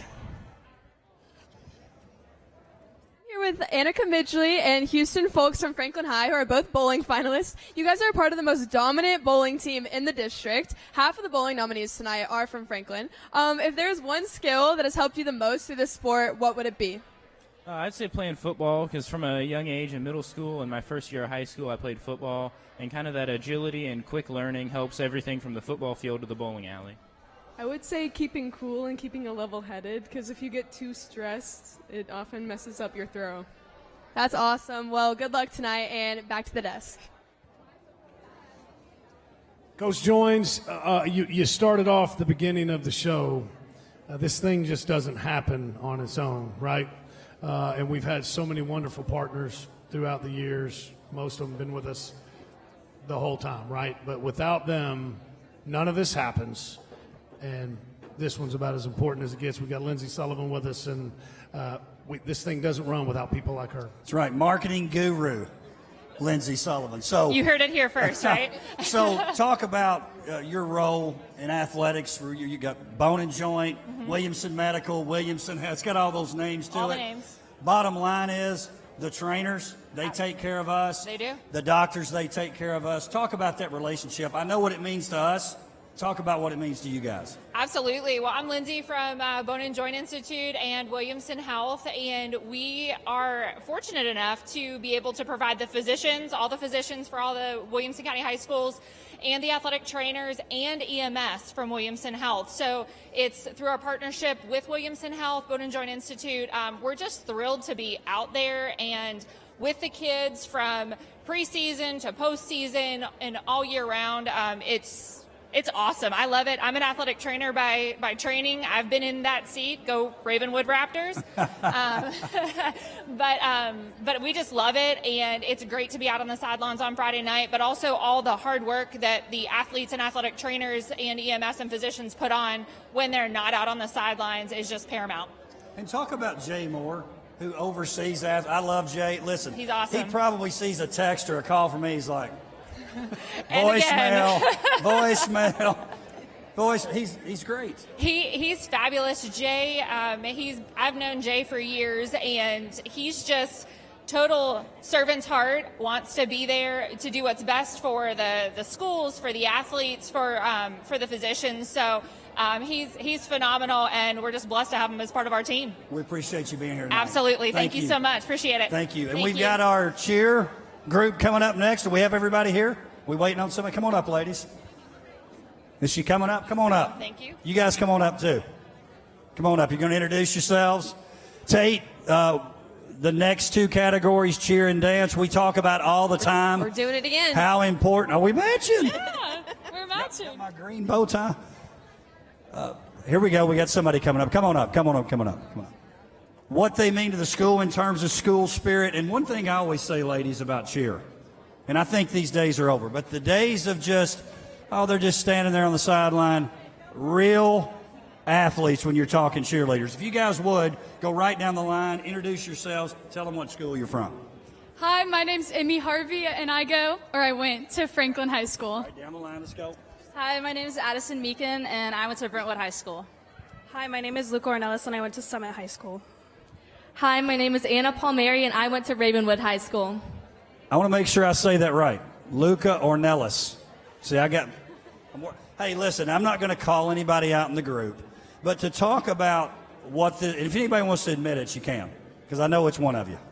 Someone from your school was telling me, because it's pretty important to be a WILLCO Award finalist, that one of you, it may be multiples, but I know one, when you found out you were a finalist, you actually shed a tear. Who was it? Talk about that. That's fantastic. I'm telling you, that was so cool. I was like, this means a lot to be a WILLCO finalist. Talk about it. Well, I've actually volunteered with Franklin High School for this event the past 2 years, and I've just seen how important and meaningful it is to get nominated for something like this. And to see my name up there, on the Twitter, I just thought that's so crazy. How is that me? That's really cool. Ladies, just pass that mic down. Talk about your plans for next year if you're a senior. If not, talk about next year's squad. So go right down the line here. Well, I'm a senior, and I'll be an incoming freshman at the University of Florida. So I'm really excited for that. Go Gators. Go Gators. Luca? I also just graduated, and I'm going to Western Kentucky University. Hilltoppers. Yep. Anna, how about you? I just graduated, and I'll be going to University of Georgia. Go Dogs. Hey, listen, we're proud of all of you. Thank you for being here. And we're going back out to the red carpet to talk to our dance team finalists. All right, I'm with the dance finalists, Hannah, Isabella, Hayden, and Lacey. You guys, teamwork is so important in a sport like this. How do you guys define leadership? I would define it as making sure everyone's working as a team and growing for everyone's successes. The most important aspect that a leader has is elevating your teammate above yourself and learning from the ones that came before you in order to inspire those that will come after you. A leader to me promotes unity and keeping everyone on the same page to have the most productive and successful season possible. Leadership is so important because it keeps everyone on the same page and focused, but making sure that everyone looks good and has fun and no one's left behind. These are all great examples. Back to you, Tate. Thank you, ladies. Hey, Coach Goodwin, I think we can call cheer and dance also the all GPA team. I don't know if you looked at that, but 4.6, 4.4, 4.0, 4.14. You know, I was embarrassed reading that. Kendrick was up here earlier, and he was cum laude. So we forget about that part of the student athlete. It's incredible. And when you see 4.56, I mean, Tate, we're not going to talk about what your GPA was, but I don't know if it compared to what we're seeing consistently with some of these student athletes, but it's phenomenal. No Hope Scholarship. No hope. Here. Or no hope. Tennis. Tate, I know you're going to ask me about it because I've played a little tennis. Grace, do you know what a T2000 is? What? A T2000. I do not. It's a very old tennis racket that I do not use. You don't need any help with your tennis game, but the T2000 might give you a little added edge. It's the racket that Coach Joins grew up playing with. What brand? Wilson. Okay, Wilson's the right answer, so I'll Jimmy Connors. I'll take a look. Darren Joins. That's T2000. right. Connors made it famous. So What racket do you swing? Wilson Blade. She said that like I mean, there you go. So we've got Grace Stout, Ravenwood High School, 3-time finalist in tennis, maybe third time's the charm. I know you're excited about it. Maddie Darude from Page High School. You guys are competitors. You work, you play in tournaments, do all that stuff. But talk about tennis in this district, what a big deal it is. We'll start with you, Maddie. It's a really big deal. I mean, it's an individual sport, so it's not really team, so it's really just you. And me and Grace, we both play singles, so even if we were to do doubles, it's just us, literally. So it's a huge opportunity to be able to say I play number one for Page and I play number one for Ravenwood. Like it's a great accomplishment. Grace? This district is probably the hardest in the entire state, if not Middle Tennessee, if not the whole state. So to be here and to also be able to say like, oh, I play one for Ravenwood, and same thing with Maddie, it's a really big deal. So we're very blessed. Thank you guys for being here. Tate, go ahead. I think you found your next sideline reporters too. That's right. What are you guys doing next year? These two are comfortable behind the mic. Strong. They definitely Good luck are. tonight. Good job. We've got Tia on the red carpet with Sam Frank of Fairview. Hey guys, I'm with tennis finalist Sam Frank. Sam, this isn't your first rodeo here at the Wilcos. You were nominated last year in this category as well. Walk us through your feelings on being nominated among the best athletes in Williamson County. Yeah, I'm feeling great. It's a privilege to be nominated for any sport at all, and everyone here has put in the work, and it's great to know that Williamson County produces so many great student athletes. Well, congratulations. Good luck. I'm going to be throwing it to you, Lydia. Thanks, Tia. I'm here with more Admirals, Aubrey Carper and Jake Dunn, who are both tennis finalists. Both of you went undefeated in the district in the regular season, and you were both named first team all-district. But between the two of you, who would win in a match? I don't really know. If I was being completely honest, I think it would be me. See, I'm going to have to disagree with you there. I feel like I'm just better in every aspect of the game. I don't know. Your backhand's looking pretty shaky. I'd say your serve's looking pretty shaky, but, I mean, probably going to have to give it to her. She probably won. Fair, fair. Well, congrats. Good luck tonight. And now I'm throwing it to McKinley. Thank you. I'm here with Evan Lee, singles district champion, Steven Smith, doubles district champion, and Emsley Meyer, who made all-district team. Tell me, do y'all have any plans of playing post-high school? I'm hoping to go to a good D1 school, hopefully nearby, near my family here. I plan on playing at a D1 school as well. I'll kind of see where it takes me. If I can find the right fit, absolutely. If not, I'm just going to play club tennis. Well, wishing y'all the best of luck in your tennis careers and tonight. Back to y'all at the desk. He's not here. Hey, Carrie, Coach Goodwin, real quick, you made a great point. I think we a lot of times lose sight of tennis, golf, the mental pressure that's on these young athletes. I mean, all eyes are on you. I mean, I grew up playing a sport that had a supporting cast with me on the court or on the field, and looking at tennis or golf or even wrestling, where the pressure of the team success, overall success, is weighing on you, we forget about how difficult that is with our high school kids. I mean, we're watching pros sometimes buckle under pressure and not be able to perform, and we're asking that of 13, 14, 15, 17-year-olds to do it great. And if you look at this list that we've gone through, they're incredible. But that starts at home. So we've got a great community, a great support system. These families are incredible, but it starts at home. Yeah, you're right. And it never ceases to amaze me. A lot of them are freshmen. I mean, some of them can't even drive a car yet. And they all have brothers and sisters who are just as good. That's right. They just keep on coming. Yeah. Well, girls track and boys track are coming up next. The finalists on the girls track, Gabrielle Boulet of Centennial, Claire Stegall, Nolensville, Sarah Tang of Independence, and Sophie Yant of Brentwood. And then on the boys side, Hudson Elaine of Brentwood, Aiden Carter of Brentwood, Cole Combs of Page, and Miles Raymer. And with that, we'll head to McKinley, who's with Sarah Tang of Independence High School. Thanks, Tate. I'm here with the one, the only Sarah Tang from Independence High School. She placed third in shot put and second for discus. And if I'm not mistaken, you're the first to medal in shot puts for Independence girls track across the board. Tell me, what's your source of motivation? Just the competitors out there, really good, great girls, great throwers. Being able to compete against them and being able to go back and forth each meet with them is just amazing and pushes me. Thank you, and best of luck to you tonight. Back to y'all at the desk. Okay. Coach joins again. As we mentioned, when we're talking sponsors, this thing doesn't run without them. We're so proud of the partners that we've got here in WCS, especially with the Wilcos. Don't want to say favorite because we have so many. We love them all. But one of the favorites is the Courage Award, and I know you're very proud to introduce and recognize these two men right here. Skip Brown, we talked about this time last year. Yes, sir. It was our first experience. I was just talking to Coach Mancini. Our daughter played at Ravenwood last year and was here, and it's like I tried to describe it to my friends. It's the equivalent of the ESPYs for high school. And I was like, man, that's cool. And so we had to twist Josh's arm to get him here. But when it's over, he's going to go.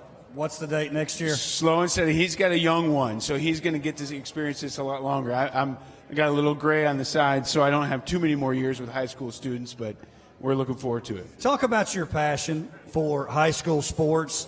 We talked by the end of that conversation. We've got Compass Mortgage. We appreciate you guys. You're a sponsor for the Courage Award. But talk about your love of sports. That's why you're here tonight. Absolutely. So I grew up with three brothers, older brother, twin brother, who's very handsome, and then younger brother. And we were all within 4 years of one another. So older brother's 2 years, younger brother's 2 years, and my twin and I in the middle. So no girls, so all we did was sports. Yeah. And it usually ended in wrestling, and then it was dinner time, and then we'd go do it again.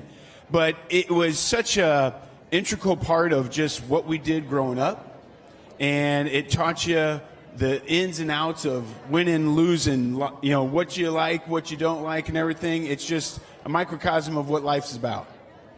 Josh, what do you think about this event so far?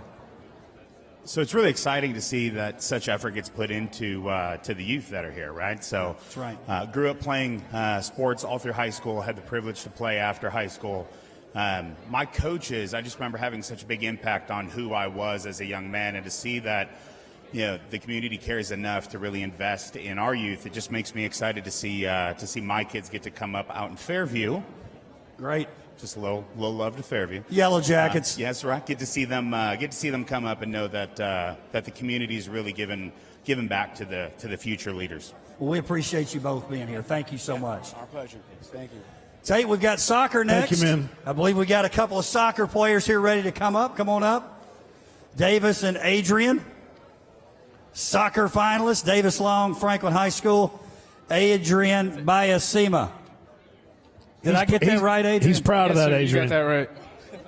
Hey, listen, I found out, little birdie told me that you guys are ultra competitive with one another, but your buddy's off the field. Is that true, Adrian? Yeah, that's true. We've been playing since we're very young, so I mean the rivalry is really there. But at the end of the day, we're just brothers. Hey, and Davis Long, Davis, you probably don't watch Sports Connection because only about 5 people do. But I think his mom's one of them. Oh, she's one of the 5, so maybe she told you. Tate will tell you, I'm in the Davis Long fan club. I love that he plays multi-sports, great soccer player, Adrian will attest to. Also quite a basketball player. I can tell you this, he's not one of our basketball finalists. He was in the mix for that. I got a feeling he might be in that mix again next year. So Davis, obviously plays soccer, but talk about being a multi-sport guy too. Yes, sir. I mean, just balancing the two, is always something that I've been doing for ever since I was a kid, really. Ever since I've gotten ball, felt basketball, soccer ball, whatever it is. I've been playing them for as long as I can remember. And recently I didn't play soccer my eighth or ninth grade year, but my sophomore year I picked it back up, and ever since then, I've been balancing the two. Whatever season I'm in, really. I'm going hard and I'm practicing every single day. So, I love them both, and glad to be here. Adrian, talk about being a soccer player in this district. Every night you suit up, it's going to be tough playing in our league. Oh, yeah, for sure. Ravenwood, Brentwood, Franklin, all great teams. This year, our coach, Eric Shelton, he wants to put a team that could compete with everybody and anybody. And I think he's done a brilliant job getting us together, practicing every day. So we're just going with the mentality that we can beat everybody and we can win anything. Guys, congratulations for being here. Good luck tonight. Coach Mancini, Coach Wilkins, one final time on the red carpet. Hey, guys. Check. Hey, guys. We're here with Anna Palmieri from Ravenwood High School.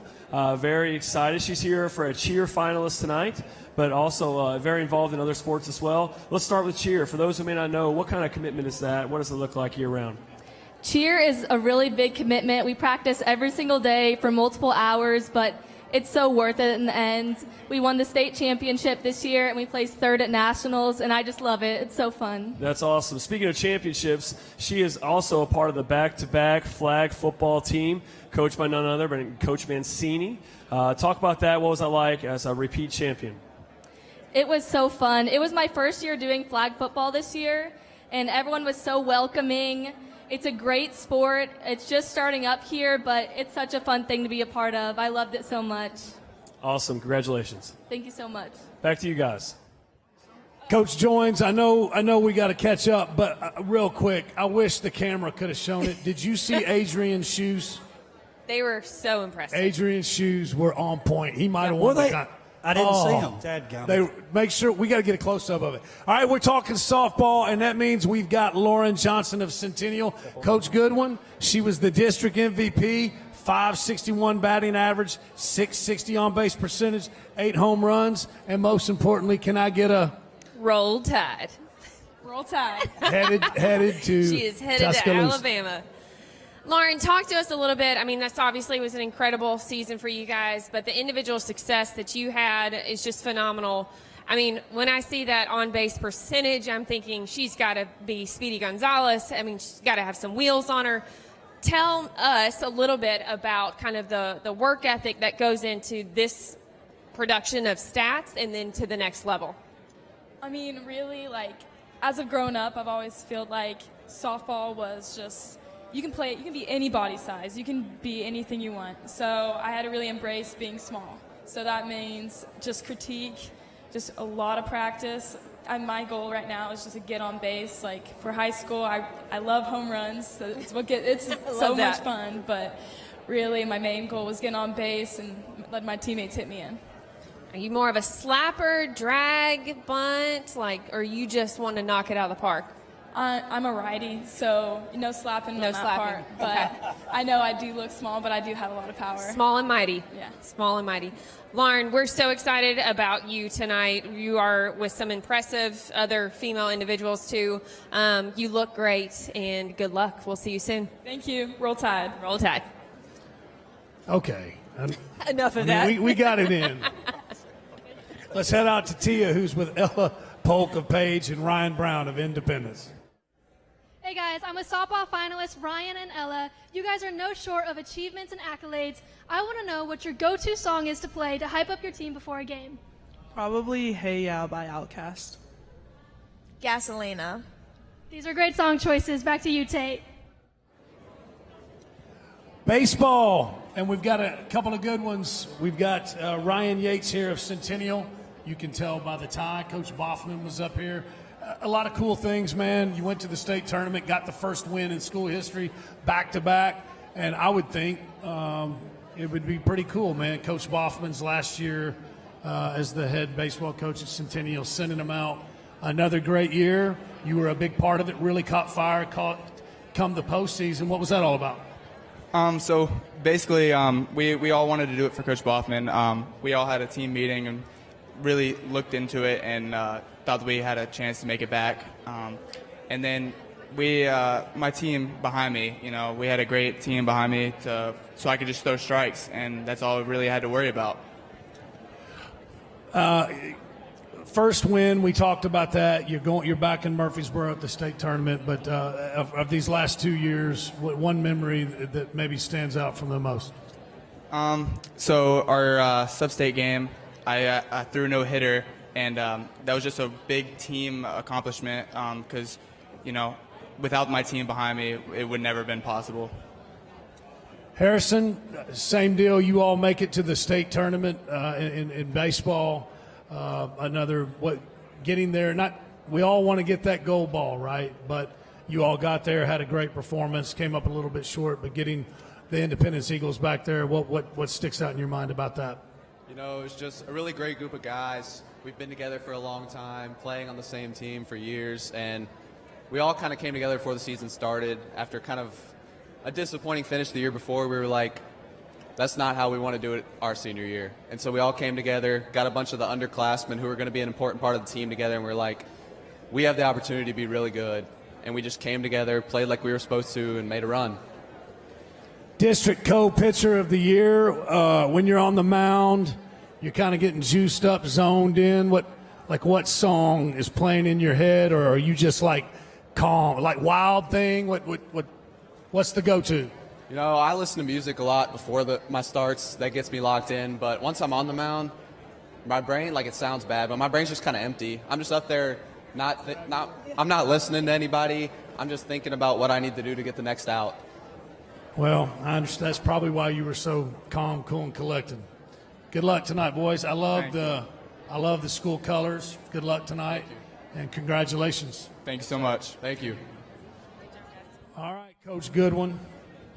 Flag football. Do My you wish favorite. this had been around when you were playing? One day, Tate, I'm going to take you back to the time where I was QB1 of my own flag football team in college. And Josh, I wear him out with the stories.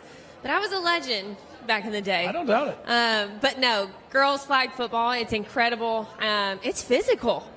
It's intense, and I love it.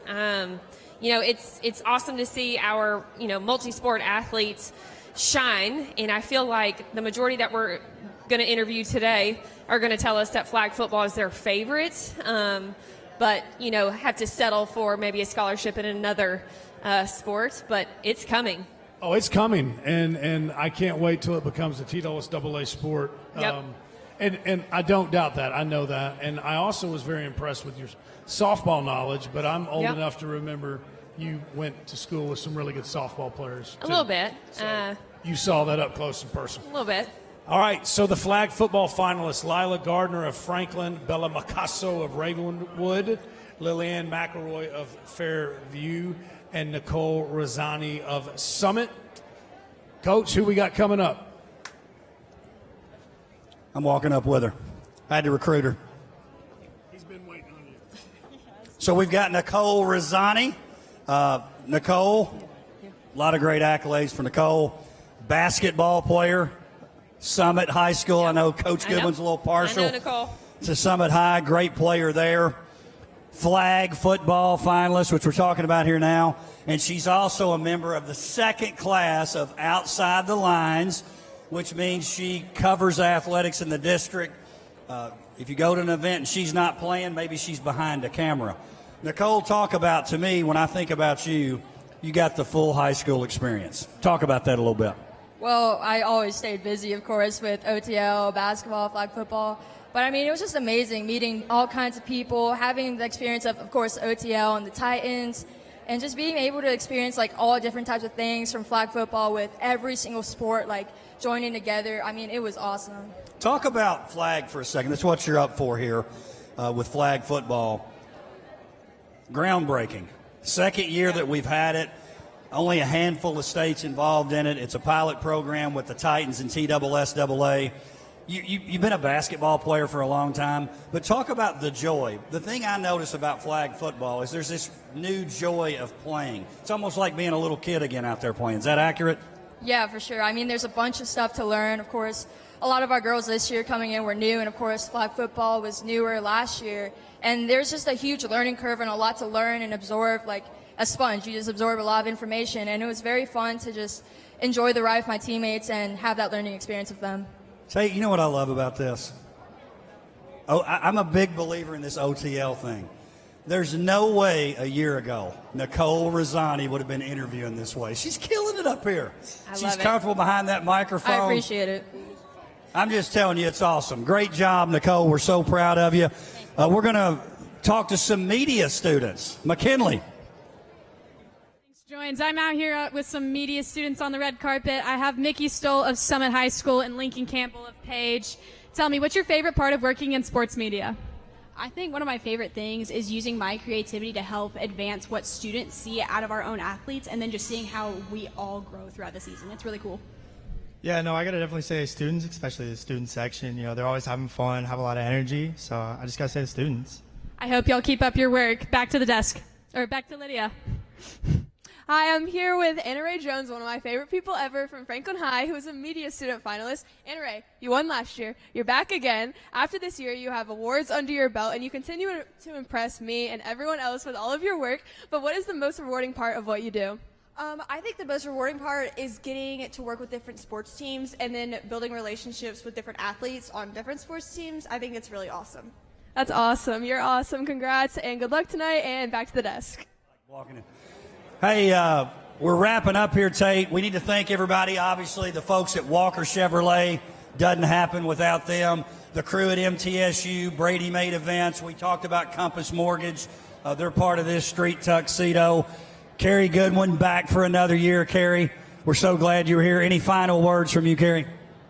Y'all can't get rid of me.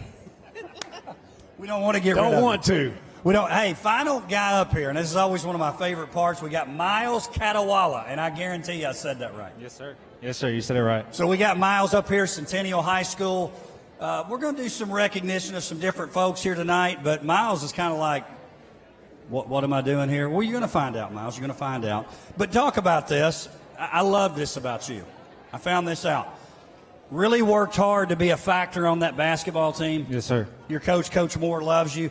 And then I find out about baseball, that maybe you're not the guy that's always going to be on the field, but you said, Coach, I want to be a part of this team. I want to be a leader. And everybody tells me one of the reasons you go to the state tournament is because you're part of that squad. Talk about that, Miles.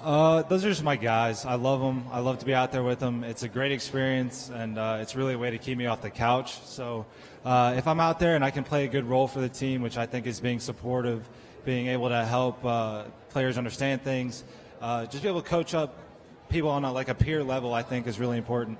So since I was able to do that on the baseball team, I stuck with it, even though I wasn't getting the minutes that everybody else was. But I wasn't worried about that. I was helping the team. It was a great time. We went to state for the second time. I mean, it's crazy being out there with them. And I credit Mom at home. Here's what happens, and people. And this is nothing against the mamas and daddies out there. We love you, but it's pretty hard, honestly, to coach guys sometimes who don't play. Because you're getting called, somebody else says, "Why are you laughing, Tate? I'm just. I love it when you do this. I'm just telling the truth." Miles and his family said, "No. We want him on the team, whatever it takes. We want him on that baseball team." Talk about that support at home too, Miles. It's great. I've got my family. They're going to be with me no matter what I'm doing. So knowing that I can trust them, and they're going to be fine coming out to support the team with me. It's great. So I love that from them. Miles, you look great. Appreciate you being here tonight. Thank you. Thanks. Let's wrap it up, Tate. Thank you, Miles. That's it for the Red Carpet Show. Thank you for being here. We can't real quick. We got to thank Tia Atkinson, McKinley Johnson, Lydia Wellborn. Again, they killed it. And who then else? the Coach reporters. Coach Jeremy Jessica Qualls in Mancini. here. He's right there. We've got a couple minutes. I'd love Dr. Qualls to come up here if he's close by. Gotcha. And Mark Wilkins, too. Mainly just because of his outfit. Always, you got to show it So off. here's what we're going to do. I've got some I other think y'all stuff try to to do. I one-up want you to each sit other. right here. I want you to sit right here. So Dr. They're Qualls already- is going to sit right. He's going to help close the show. I got some other stuff to do. I know he loved his role as district athletic director. We're proud of him. We're glad he's here, and you look great, Dr. Qualls. I appreciate it. I wore that jacket you have on 2 years ago, just to let you know. But hey, seriously, Coach Jones, let's talk about Street Tuxedo Walker Chevrolet 9 years running. Copy Solutions, what they mean to this event. You've been along for the ride for 7 years now. It's 9 years. What do those guys mean to this event? Well, it doesn't happen without them, but we're gonna brag on you too. None of this thing ever happens if it wasn't for your big thinking brain. We know Chris Snyder and everybody. They keep you in. You're the wide thinker, right? Chris And Snyder probably has the hardest job in this county. The hardest. surround yourself with good people. Bless her. Let me tell you about Chris Snyder. Wilco's year 2, 3 o'clock in the morning, there was 2 people rolling up tents in this parking lot. Yeah. Chris Snyder and myself. That goes back all the way where we started with 2. Lindsey Quirk's another person here. Lindsey Quirk's been with us since day 1. The last production meeting we had 64 people in it. I want you to think about that for just a minute. 2 to 64. Yeah, it's unbelievable. Well, I wanted to ask you that. So you created it. You were at the first one. Here we are at the 9th. It just keeps getting bigger and better. In 10 seconds, what are you most impressed about with what you saw tonight? I'm most impressed that Coach Jones has put his DNA on this thing. This is going to outlive both of us, and that was the whole meaning behind this thing from the start. Who's in town? Van Jefferson, Super Bowl ring, Wilco's coin, first male athlete of the year, and he still has both. I love it. And just to be clear, every year he tries to get us to bump you out so he can slide in that chair. That's and not every true. year Coach Jones She makes says y'all look absolutely very not. good. She makes y'all look very good. All right, that's it. Dr. Qualls, thanks for being here. Hey, thank you for being at the red carpet. Rundown special, 13 minutes, right, Coach Joins? Yes. We will be right back with the WILLCO Awards ceremony in 13 minutes. Thank you. See you in a bit.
Hey, Tate, doesn't fit.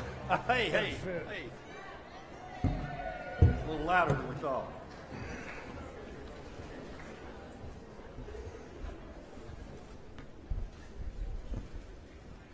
Everyone's so quiet, Tate. Welcome to the 9th Annual WILLCO Awards. Appreciate you guys being here. Give everybody a hand for being here tonight.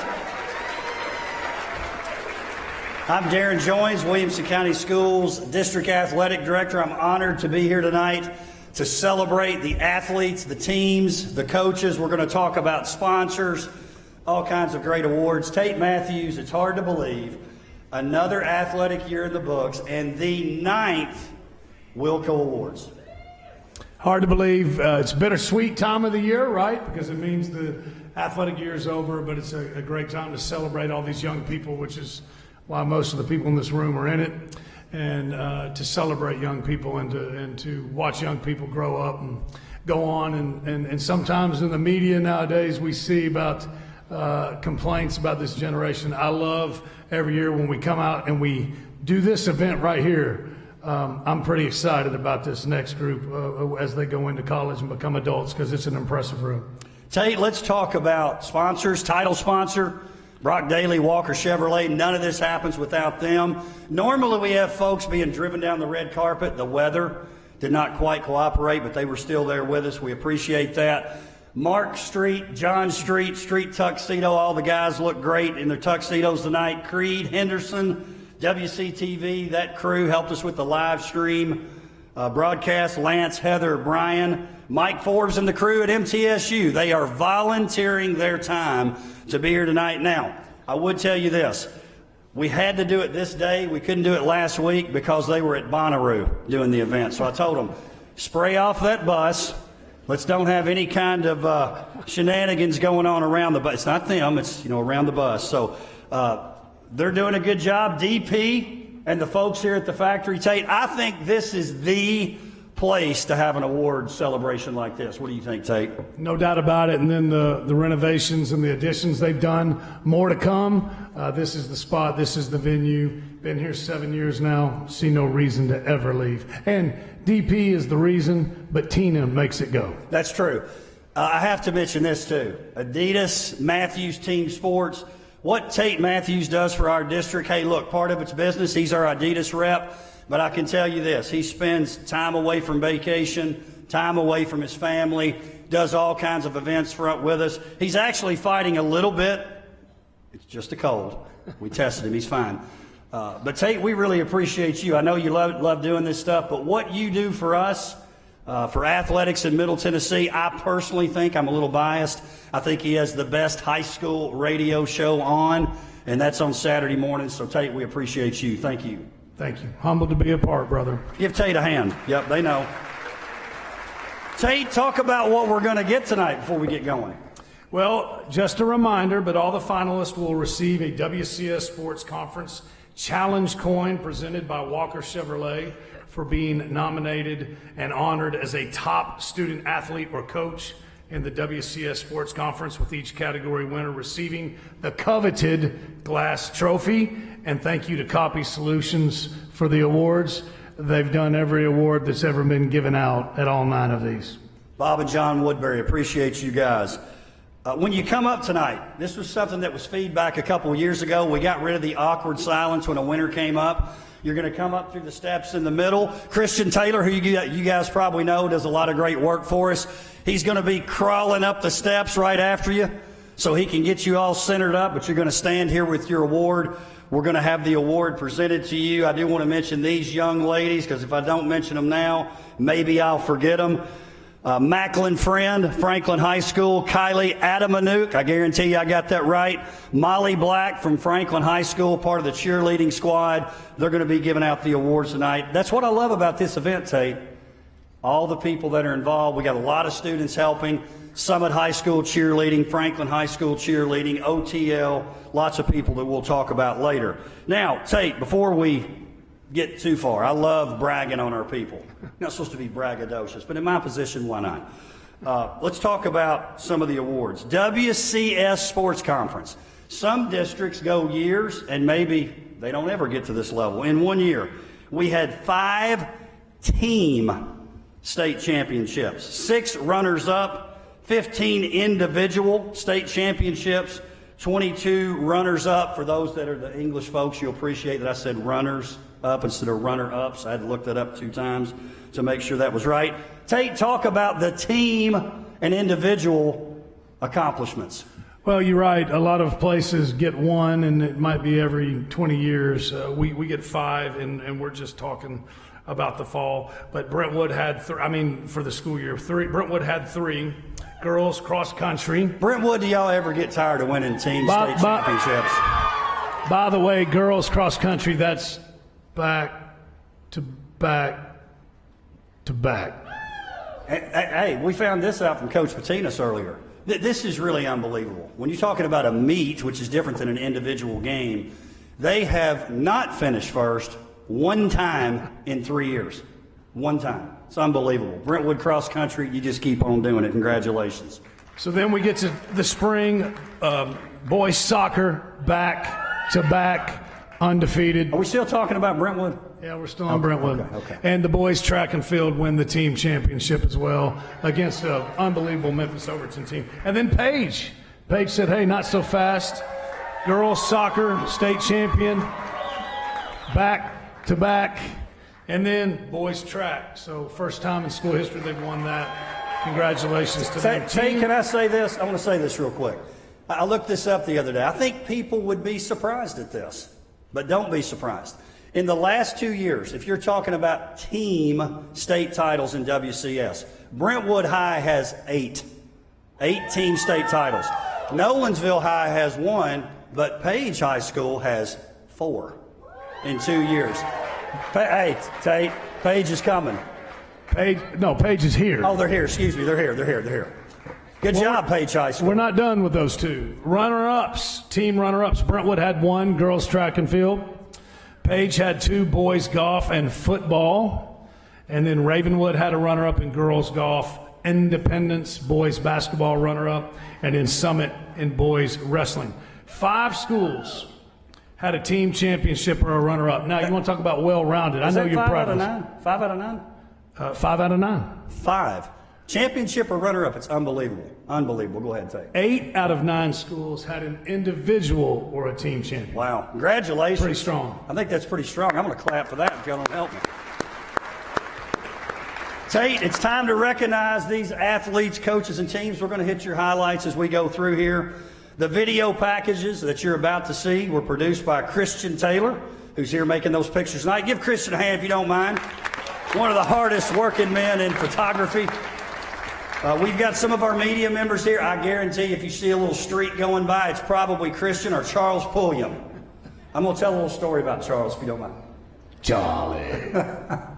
That's inside joke. So Tate and I were at the state track meet last year. Charles, wherever he's at, it's getting a little red right now, I guarantee it. So we're at the state track meet. We're standing out in the middle like we always do. They're trying to run us off, but somehow we sneak down there every year. And one of the guys that works in the media, a great guy, but it's been a long couple of weeks, and he was sitting down in a metal chair. And you remember this, Tate? Of course. I'm exhausted. God, I don't know how I'm going to make it through this. And we look up, and I said, Tate, check out Charles. What was Charles doing? He was running all the way across the infield. He was holding carrying about 30 pounds of cameras, one in his hand while he's shooting on the way, full sprint. Hat on backwards, too, I bet. Hat on backwards. So the media folks, Charles, Camden Hall's here. We've got other people here. Let's give them a hand for covering Williamson County sports. So as the winner of each category is revealed, what you're going to do, you're going to walk up, be careful on the steps. We think they're in good shape. The first winner, we'll find out for sure. You're going to come up. Christian will direct you where you're going to be. It'll be a tad awkward, but we got music playing. No big deal. Get your picture taken. You're going to go backstage. Eventually, you may or may not get interviewed. You probably will. Tate, let's get rolling. They don't want to hear from us any longer. Tell us about our first category. We will start with fall sports. As we mentioned, the fall saw state championships from Brentwood girls cross country for the 3rd consecutive year. Page girls soccer for the 2nd consecutive year. Claire Stegall of Nolensville brought home a cross-country state championship. Page football, Page boys golf finished as state runner-ups along with Ravenwood golf. The finalists in girls cross-country category are Sophia Boutros, Page High School. Rachel Hawes, Brentwood High School. Larkin Johnson, Centennial High School. Claire Stiegel, Nolensville High School.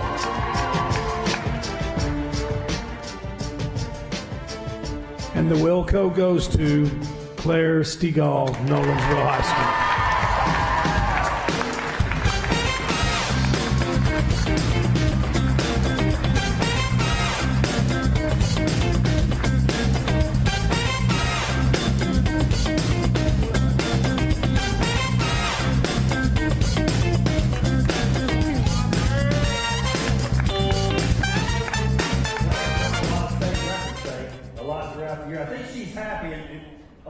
Do this. We've been saying her name wrong. I think everybody had for several years. And I finally talked to her parents, like, I want to make sure we have it right. I don't forget it because Dad said Stiegel like beach ball. So that's, if you get confused, that's how you pronounce Stiegel. Let's talk about the boys cross-country finalist. Parker Harris, Franklin High School. Asher Oates, Independence High School. Robert Patinas, Brentwood High School. Keller Vaughn, Brentwood High School. And the Wilco goes to Keller Vaughn of Brentwood High School.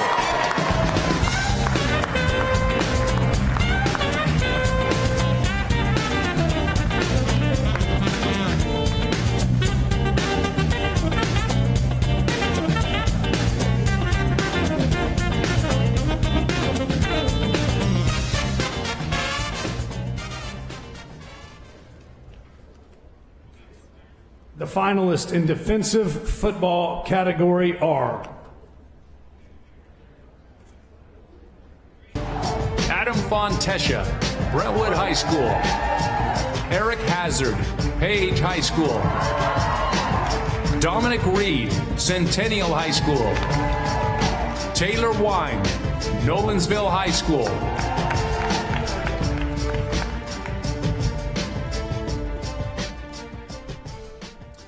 And the Wilco goes to Taylor Wine, Nolensville High School. Taylor cannot be here tonight. He's already reported to the University of Oklahoma, but congratulations, Boomer Sooner. Hey, let's go backstage and talk to Claire Stiegel. I'm here with Claire, our first big winner of the night. Claire, you're only a sophomore. This is awesome. How do you feel right now? Yeah, I'm very grateful that I got this award, and it's just an amazing feeling. And thank you to my dad, who's my coach, and my mom, and Coach Demetria, who made this possible. That's awesome. Congratulations. Back to the stage. Hey, we're going to send it right back to you. We want to hear from Keller Vaughn. By the way, he's a freshman, right? Isn't that right? Keller. Hey guys, I'm with Keller. Congratulations on your nomination. What does this award mean to you? It means a lot. It's an honor, and well, Speechless. He's speechless. Okay, well, congratulations. Back to you, Julian. Hey, my man is all business. Hey, listen. I mean, I can't imagine being a freshman having to do this. You kidding me? We can't catch him, though. Next time we try to interview him, he's going to take off. Something tells me he's going to be back, too. Hey, and you mentioned this with Taylor Wine. And this happens. One of the things about having the awards this time of year, we do have some folks that are missing, especially the football folks. We've got several who have graduated. They're on to the next level. We do like doing it this time of year because we think we get the winners right this way, as opposed to doing it a little bit earlier. There's definitely a couple different ways to do it. So we do have a few people not here. Taylor Wine at Oklahoma getting ready for the football season. So we certainly understand it. Next category, the finalist, offensive football category. Colin Hurd, Page High School. Tanner Lee, Centennial High School. Chris Parson, Ravenwood High School. Kobe Walton, Nolensville High School.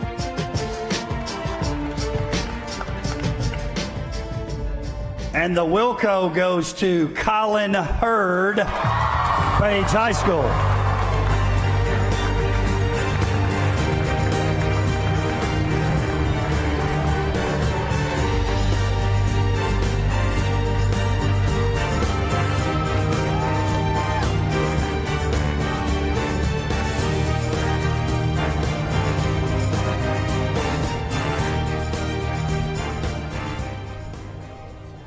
Tate, you ready? The finalists for Football Player of the Year are Chance Fitzgerald, Nolensville High School. Colin Hurd, Page High School. Ronan O'Connell, Page High School. Dominic Reed, Centennial High School.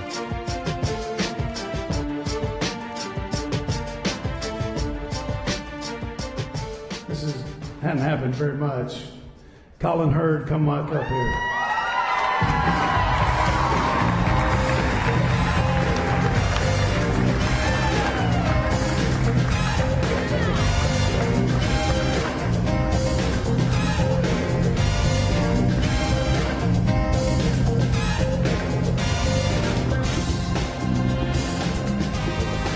Good job, Colin.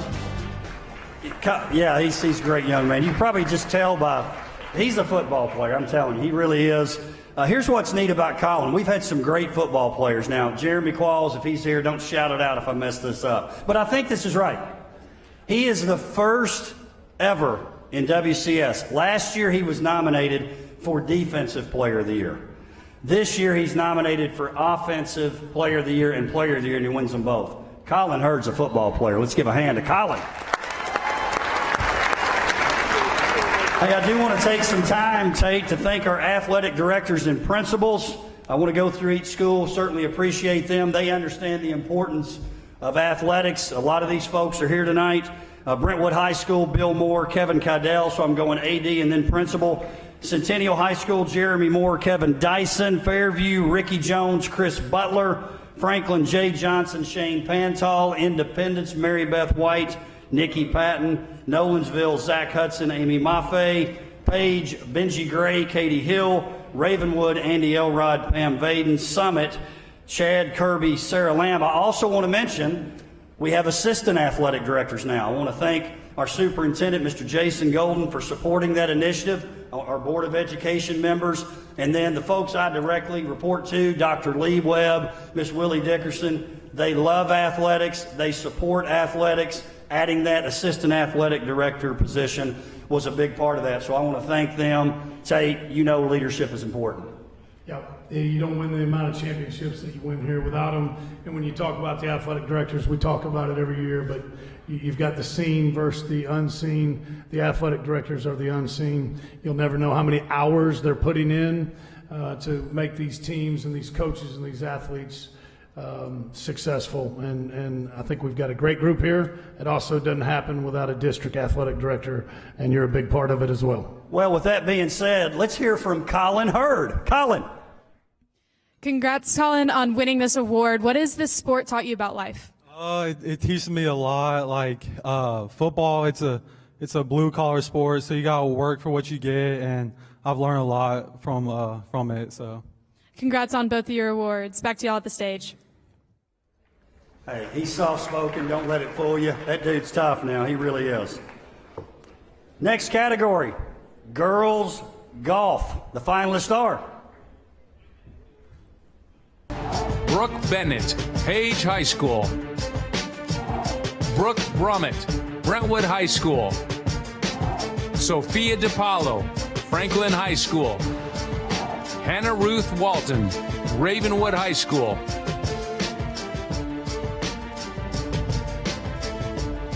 Back-to-back years, the winner is Sophia DiPaolo, Franklin High School.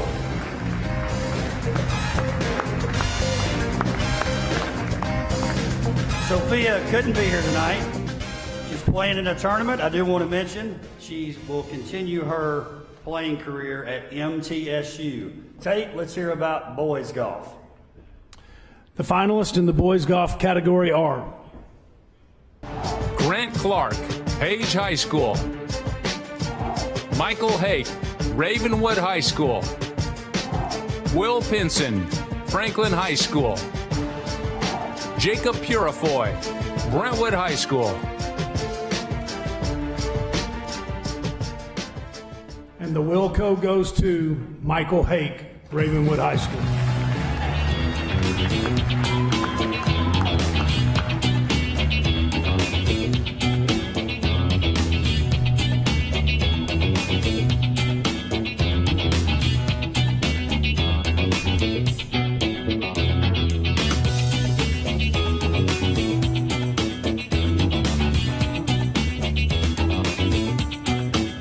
Coach Teddy Craig, Mr. September now, right? I know he's watching live stream. If you guys know Coach Craig, great competitor. He called me, the votes were already in, but he called me about a week ago and was trying to get it out of me because he's out of town. But I know he's watching. I know Coach Craig's watching. It's a good time to mention how it works, though, because a lot of people ask this question. I think it's one of the most legit processes. When you're talking about finalists for these awards, here's basically what happens. The athletic directors and coaches at your school, they nominate. So they have to nominate you. That's step number one.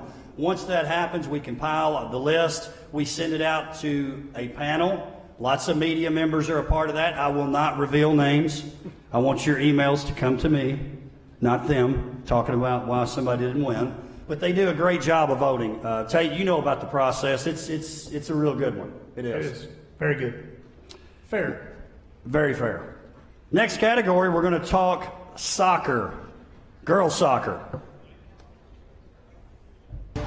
Avery Brown, Franklin High School. Bella Micasso, Ravenwood High School. Maddie Podelsky, Nolensville High School. Abby Thornton, Page High School.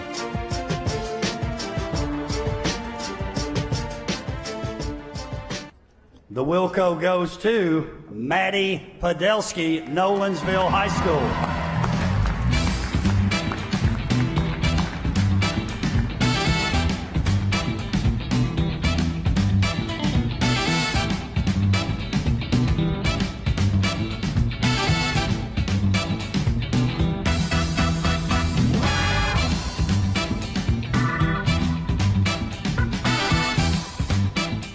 Lydia is with Michael Hake from Ravenwood High School backstage.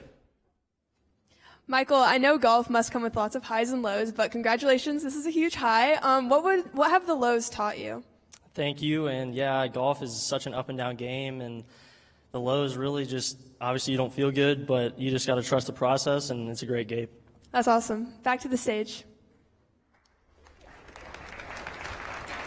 Our last fall sports award is for volleyball, and the finalists are Kyra Knox, Nolensville High School. Reagan Larkin, Ravenwood High School. Bella Lepore, Ravenwood High School.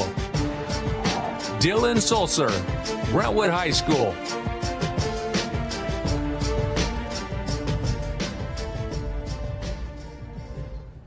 And the Wilco goes to Dylan Sulzer, Brentwood High School.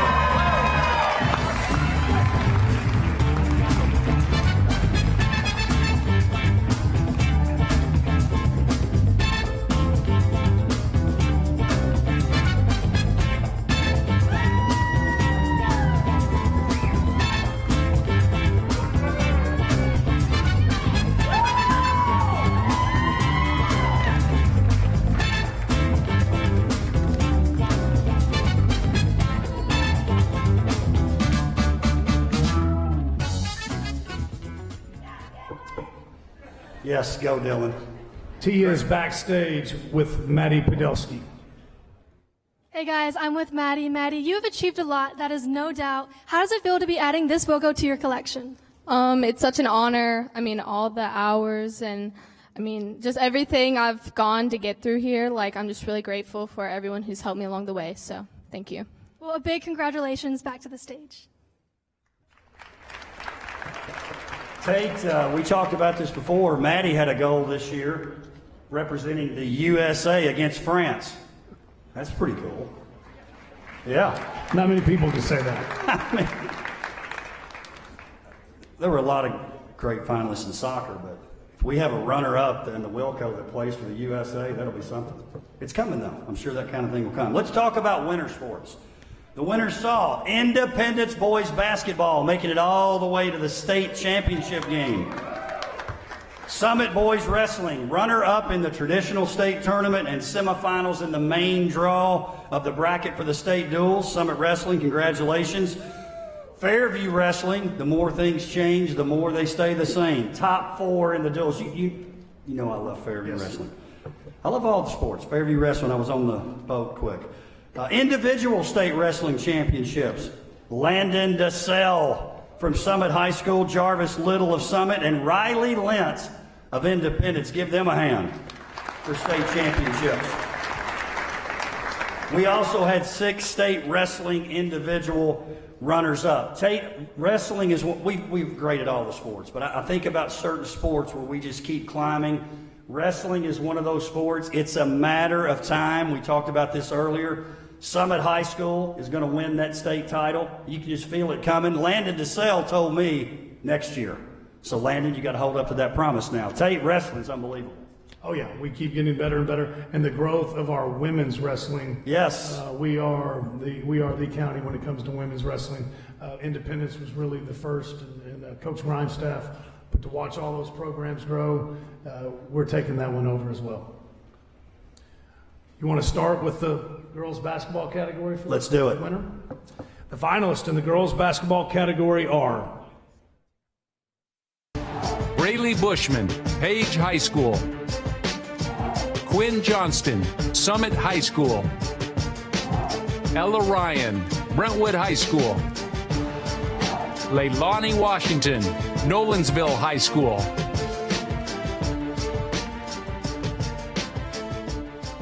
And the WILLCO goes to Braylee Bushman, Page High School.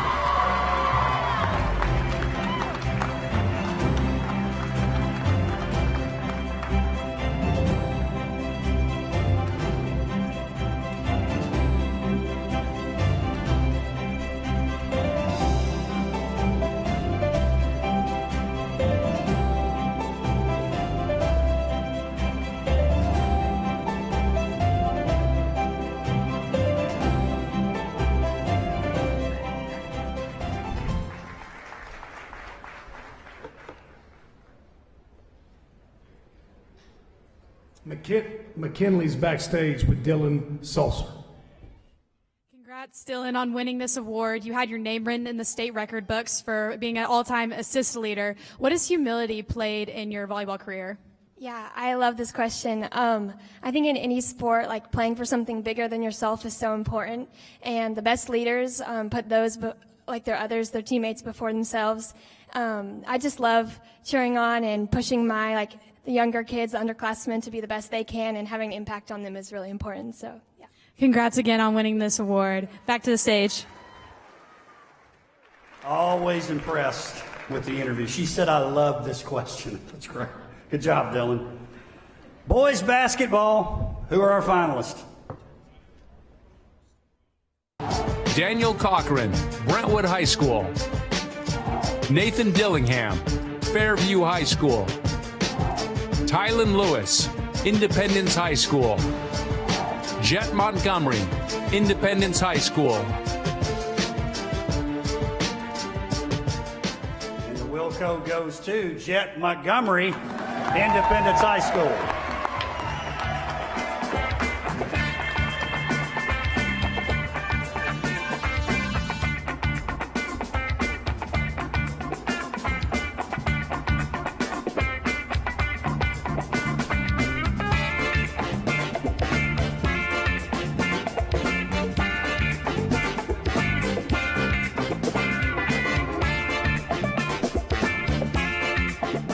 Lydia's backstage with Braylee Bushman. I'm here with Braylee. Braylee, congratulations. This award represents years of hard work, but what would you tell younger athletes starting to play basketball? I would tell younger athletes just work hard and keep going and do what you love, and the sky's the limit. So that's awesome. Congrats again, and back to the stage. I'd say give the ball to Braylee. Nobody. Shooters got to shoot. Is this on? Go ahead, Tate. The finalists in the girls bowling category are Samantha Daly, Brentwood High School. Ashley Johnson, Independence High School. Annika Midgley, Franklin High School. Sydney Osborne, Nolensville High School.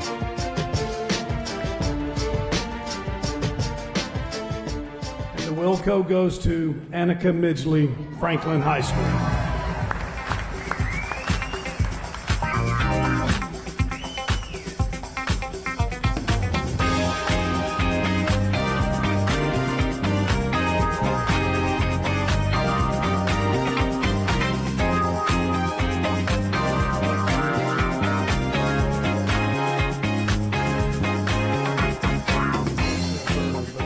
Holding the ball, that's part of why your bowling game is the way it is. You don't hold it like that. Even with the bumpers? No, even with the bumpers.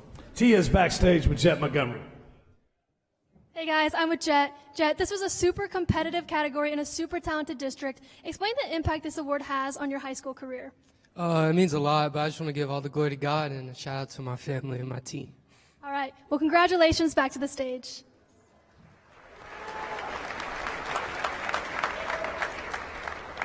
Bowling, Tate, another sport that we're on the rise. We had a middle school bowling a couple of years ago, so it's only going to improve. Let's see who the finalists are in boys bowling. Braden Didier, Franklin High School. Houston Folks, Franklin High School. Noah Osborne, Nolensville High School. Drew Wayland, Franklin High School. He's not here tonight, but he still wins the Wilco. Braden Didier, Franklin High School. Give Braden a hand. Braden, I saw something recently, Tate, USA Today, which that makes it legit. They were talking about 50 of the best bowlers in America. Braden made that list, so let's give a hand to Braden for that. That's pretty awesome, too. McKinley is backstage with Annika. Thanks, Joins. I'm back here with Annika. Congrats on winning this award. What would you tell younger athletes who are considering attempting to try bowling? I mean, anyone can try it. It's bowling. It's easy to get into, and it's really fun to play. Congrats again on winning your award. Back to the stage. McKinley, it's not proper to call me by last name only. I feel like I'm in class again. No last names only, McKinley. Mr. Joins, Coach Joins. One of the two, not Joins. That's such a pet peeve of mine. Pretty good. We love McKinley, though. She's great. She's great. And give them a hand, the folks that are doing the interviews. McKinley, Tia, Lydia, great job. Tate, what's our next category? Sorry. The finalists in the cheer category are Emmy Harvey, Franklin High School. Addison Meakin, Brentwood High School. Luca Ornelas, Summit High School. Anna Palmieri, Ravenwood High School. And the Wilco goes to Addison Meakin, Brentwood High School.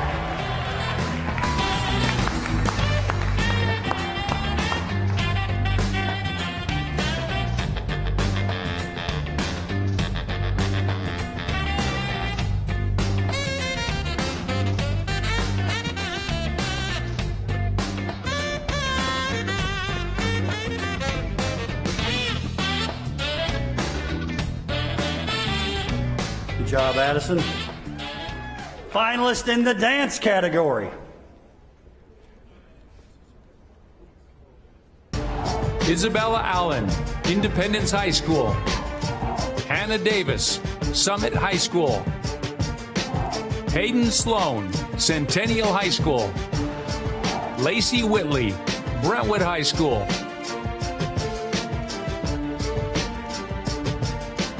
Tate, they've had a lot to cheer about and dance about the past year or so. They're on the rise now, I'm telling you. I know Jeremy Moore's proud back there.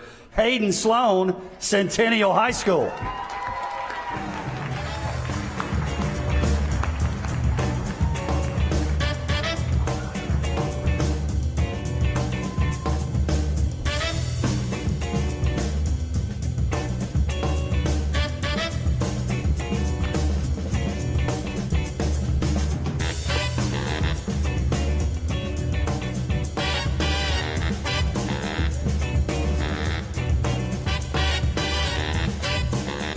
Lydia is backstage with Addison Meekin. I'm back here with Addison.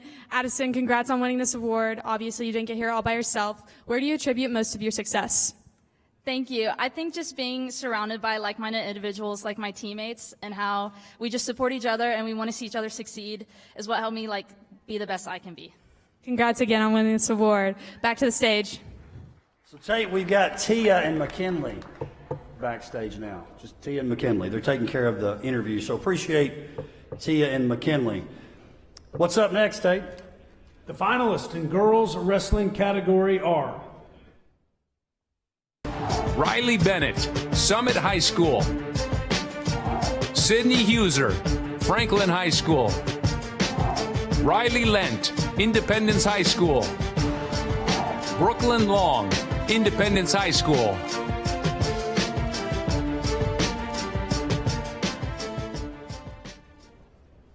And the WILLCO goes to Riley Lent, Independence High School. Riley could not be here tonight. She's already at school at Duke University. Pretty good. She's obviously a good student, too. Going backstage.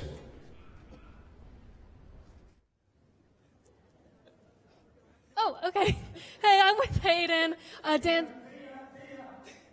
Oh, okay. So, what would you tell your younger self? I would tell her to just keep going, keep pushing, and to really appreciate all those small moments, all the opportunities you've been given. Well said. Congratulations. Back to the stage. Our next category, boys wrestling. Kendrick Curtis, Fairview High School. Landon DeSalle, Summit High School. Jarvis Little, Summit High School. Trey McTorrey, Nolensville High School.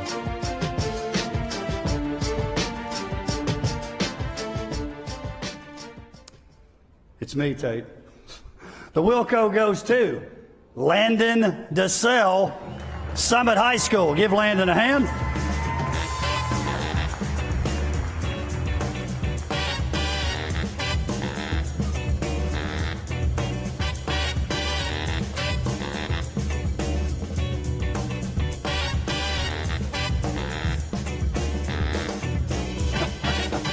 There's always one. There's always one. I didn't notice the glasses on the red carpet. Did he I have think them? he had them on. Hey, listen, we've got HIPAA, FERPA, and the other us. Look up what Landon had to overcome in winning a state championship. Unbelievable. Congratulations to Landon. Yeah, it deserves it. Before we move to our spring sports, Tate, let's take a moment to thank Jay Moore and the training staff and all the staff at Bone and Joint Institute and Williamson Medical. They take care of the over 5,000 student athletes in WCS, the sports conference you can see on the screen. I think we have on the screen the folks who represent those different schools. But Tate, talk about Bone and Joint, Williamson Medical, taking care of our athletes. Same thing as the athletic directors. A lot of times you don't even know it. It's the unseen with what they do. Probably a big part of Landon's journey had to do with them. But talk about people that care about young people. It's those trainers. That's not always an easy job. It's definitely not a recognized job. But if you don't have them, they don't get back on the field of play, and you're not going to be very good. So they are as important. There's an important piece of the puzzle as any. Another great partnership. So thank you to the folks, Bone and Joint and Williamson Medical. Let's give them a hand. Backstage with McKinley. I'm here with a very well-dressed Landon DeSalle. Landon, you wrestled the whole season with an injury. You finished as a state champion. How does it feel to top it all off with a WILLCO?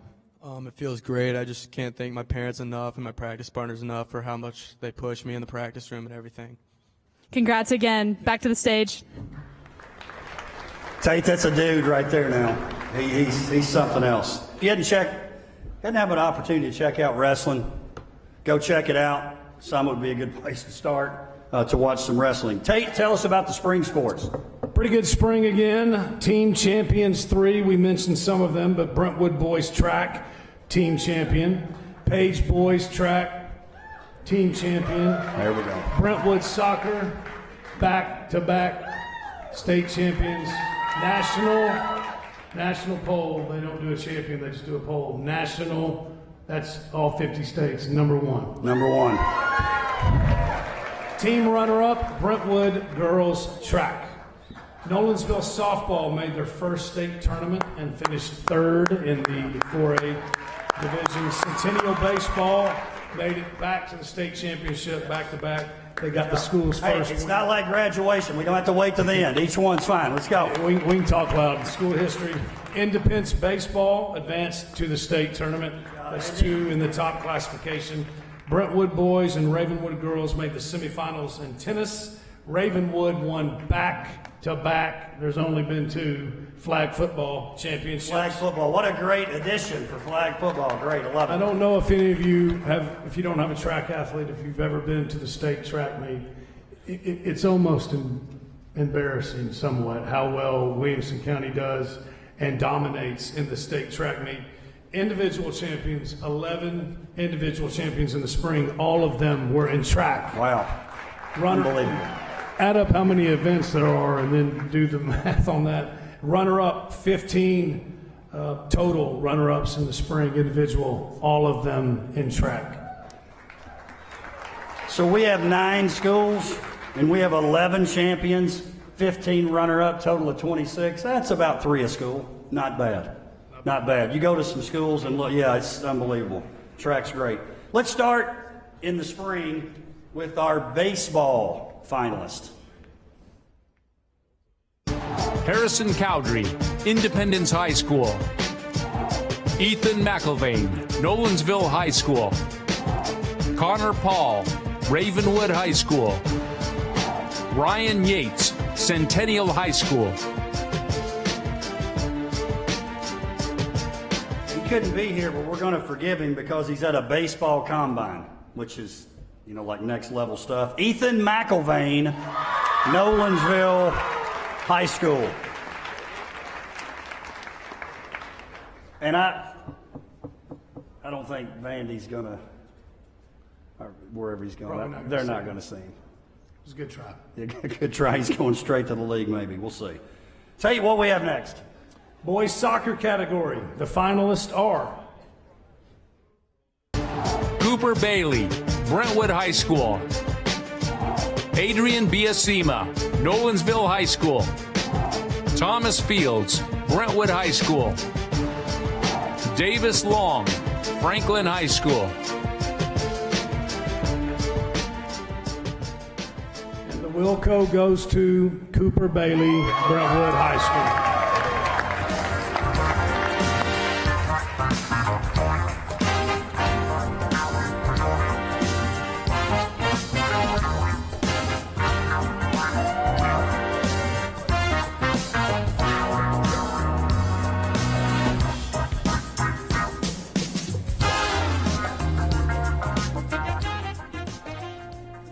Next up, softball.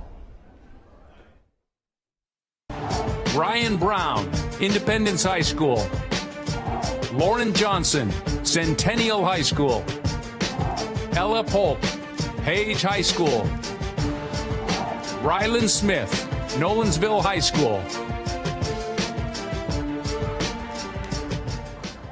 And the Wilco goes to Rylan Smith, Nolensville High School.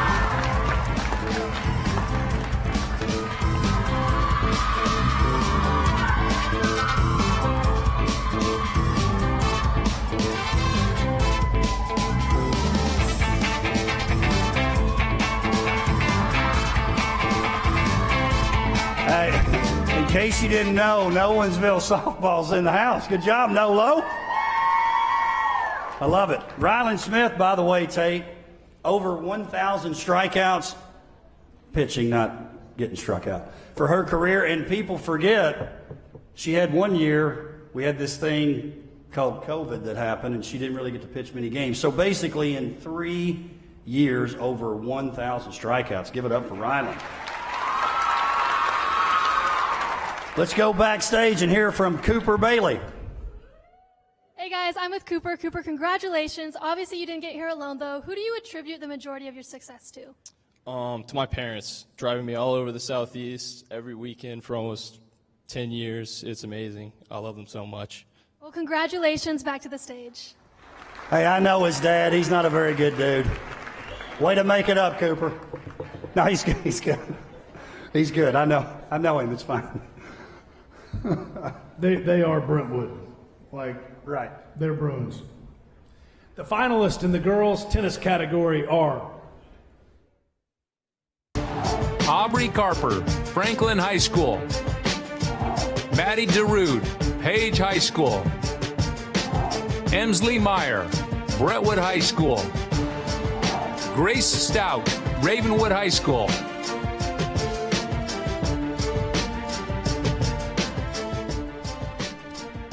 And the Wilco goes to Grace Stout, Ravenwood High School.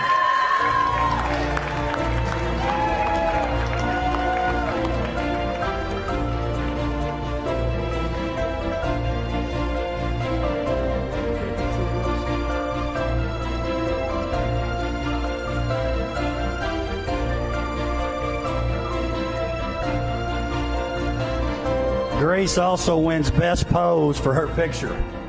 That's a great pose. I love it. I'm going to guess Christian Taylor probably took that pic. And when she signs her first deal with Wilson, don't forget the That's right. Not the T2000. Not the T2000. That's right. Let's go backstage with Tia, who's with Rylan Smith. Hey guys, I'm with Rylan. Rylan, congratulations. How does it feel to be headed off to WKU with this award under your belt? It really is an honor, and I'm excited to be at WKU. I'm sad to leave Nolensville and all my amazing teammates, and I couldn't have done this without any of them. Well, congratulations. Best of luck. Back to the stage. Back-to-back winner in that category. Good job, Rylan. Did want to mention, too, Grace Stout, 3-time finalist, first-time winner. I know she's happy about that, and her family well-deserved. Boys tennis is next. Jake Dunn, Franklin High School. Sam Frank, Fairview High School. Evan Lee, Brentwood High School. Stephen Smith, Brentwood High School. Yeah, they're pretty good at tennis most years. Evan Lee, Brentwood High School.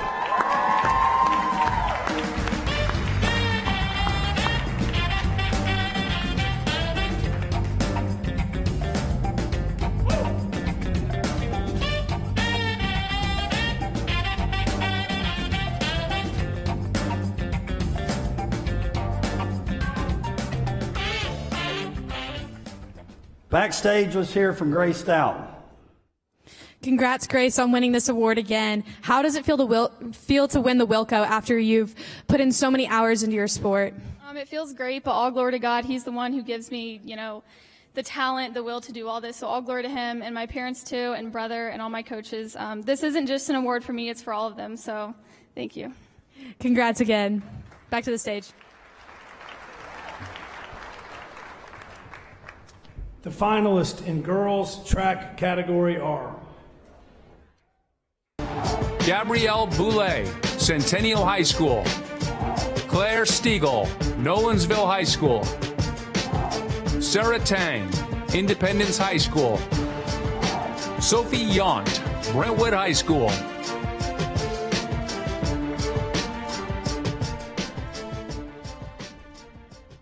Coach. She's going to need help getting out of here. The Wilco goes to Claire Stiegel. Claire.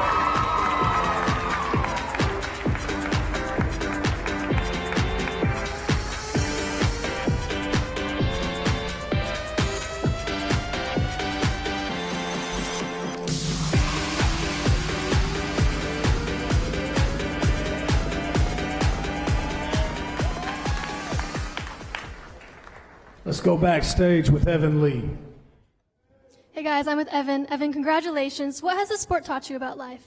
It's taught me to be pretty persistent through all the ups and downs of tennis, and I'd like to thank both my parents for driving me all across the United States to my tournaments. Well, congratulations. Back to the stage.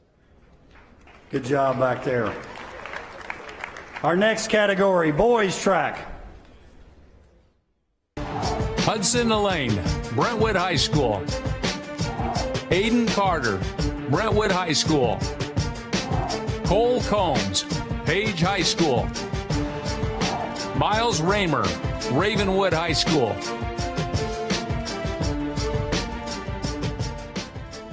And the Wilco goes to Aiden Carter, Brentwood High School.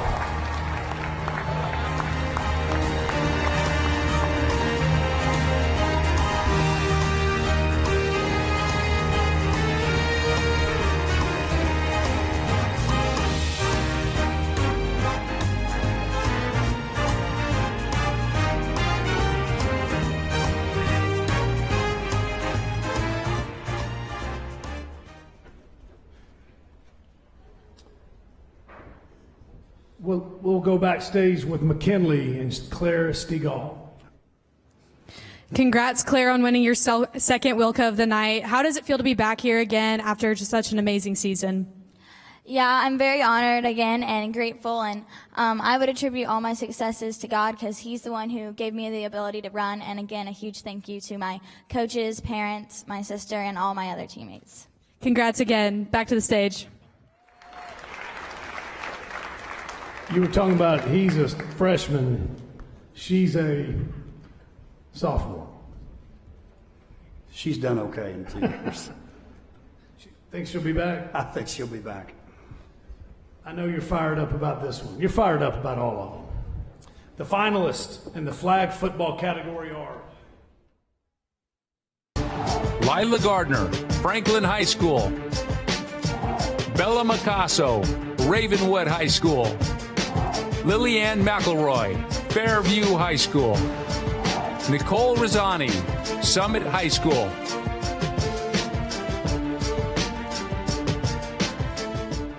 And the Wilco goes to Bella Micasso, Ravenwood High School.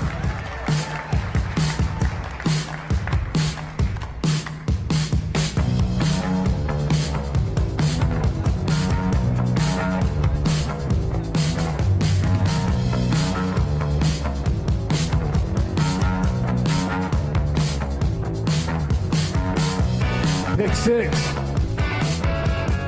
Yeah, talk there, about you that. know. Oh, yeah. Yeah.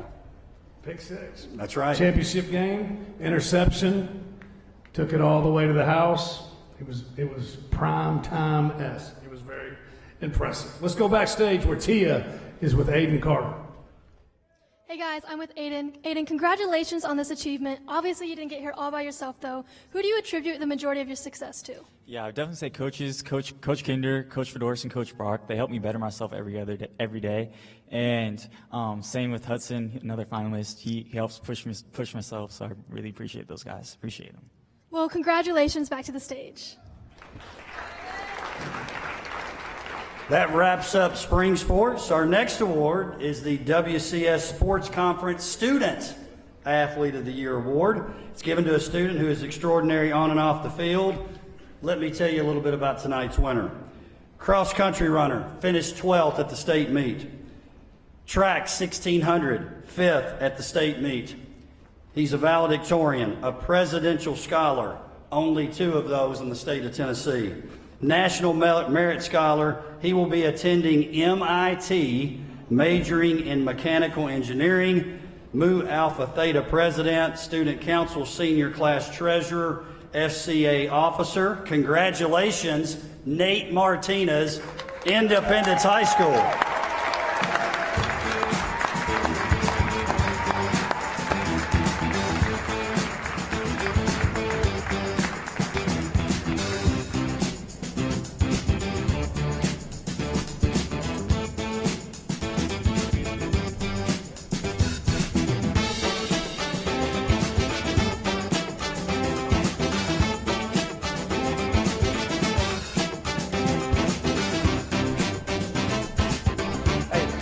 That may be, if you talk about, yeah, give him a hand. If you talk about the categories, that could be the toughest one. When you're talking about how our students perform in the classroom, you know, you can look up ACT scores and all these accolades that our students had. That's a tough event. We're proud of Nate. I know they're proud of him at Independence High School. Again, let's give it up for Nate Martinez, Independence High School. Let's go backstage to hear from Bella Macasso. Congrats, Bella. You're winning the first ever WILLCO for girls flag football. How does it feel to bring so much representation to this new sport? Yeah, I'm just honored to have been given the chance to play flag football these past 2 years, and I can only hope to watch the sport grow in the many more years to come. Congratulations. Back to the stage.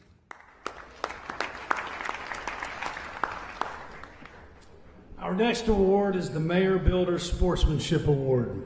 Please give a round of applause to John Mayer as he joins us on the stage. Thank you to his wife Margie, their son Jack, and his wife Liz, and the entire Mayer family. Mayor Builder supports student athletes in Williamson County and recently awarded $2,000 to 4 student athletes in Williamson County. They have recognized students through the John Mayer Builder Scholar Athlete Awards for 17 years. Give him a hand. That's unbelievable.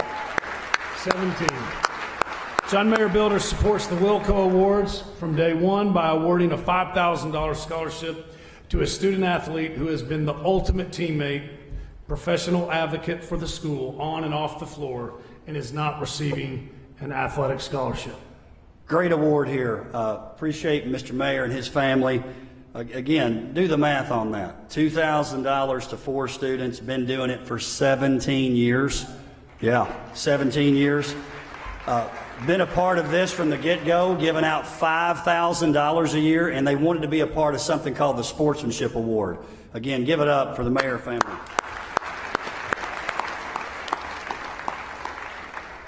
Now again, these awards, they come from coaches and athletic directors too. Let me tell you a little bit about tonight's winner. He played basketball and baseball for 4 years at his school. Despite not playing any varsity basketball for 3 years, he continued to be a leader and was voted team captain for 3 consecutive seasons. And let me read that again. Despite not playing any varsity basketball, he was voted team captain. That's not an easy deal there. His senior year, he was awarded honorable mention all district, so senior year was a little bit different. The John Mayer Builder Scholar Athlete Award and the Gateway Tire Male Athlete of the Week during basketball season. According to his basketball coach, these are the words from his coach. It means a lot when you hear this. He was the hardest working, team first, most dedicated athlete I have ever coached. And this guy's coached a lot of folks. As for baseball, he knew his skills probably wouldn't warrant much playing time, so he told the coach, I understand my role. I want to be the best leader on the team, and he helped lead that team to back-to-back state tournaments. He understood his value as a leader. He knew his team would be better with him on it rather than quitting because he wasn't going to play. He exemplifies what a student athlete should represent as he maintained a 4.57 GPA while taking AP and honors level courses. He worked as a volunteer with different organizations such as Cooper Trooper, One Gen Away, and Graceworks. He will attend the University of Alabama in Huntsville and major in engineering. Please welcome to the stage the Mayer Builder Sportsmanship Award winner from Centennial High School, Miles Cadawala. Give Miles a hand.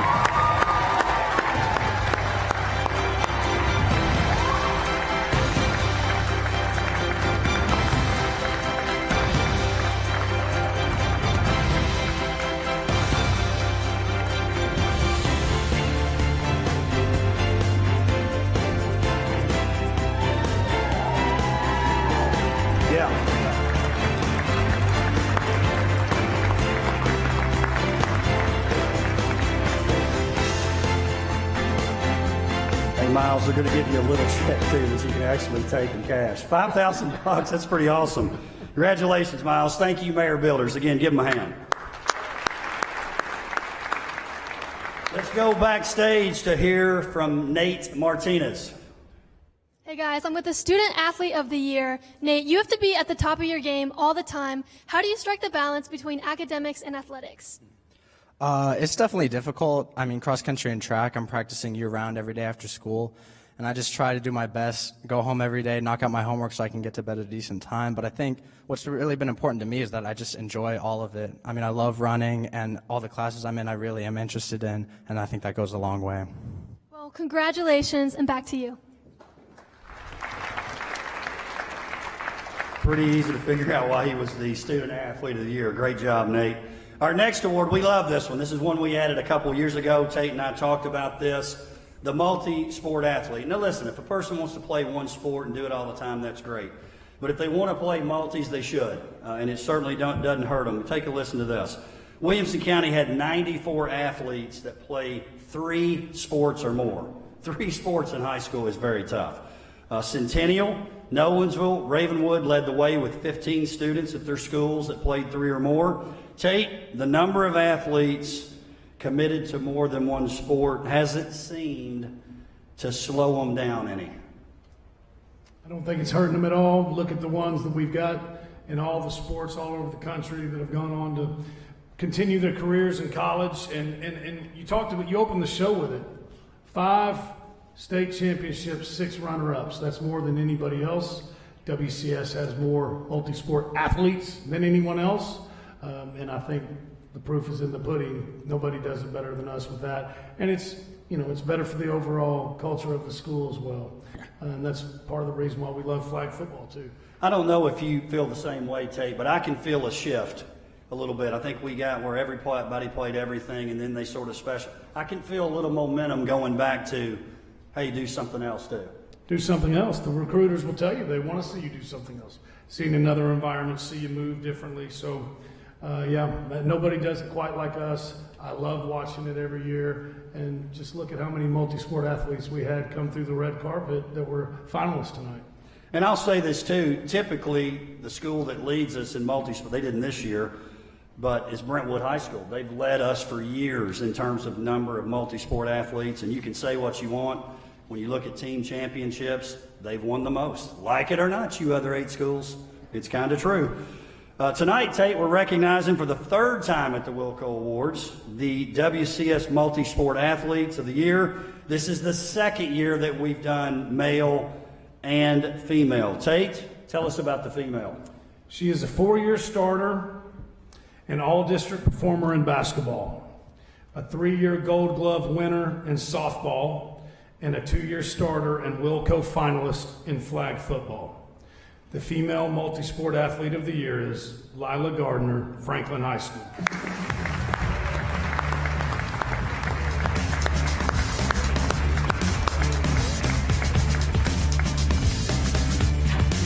Lila could not be here tonight, but she is watching live stream with her family in Florida. Hey, and Lila, your dad, it's his fault.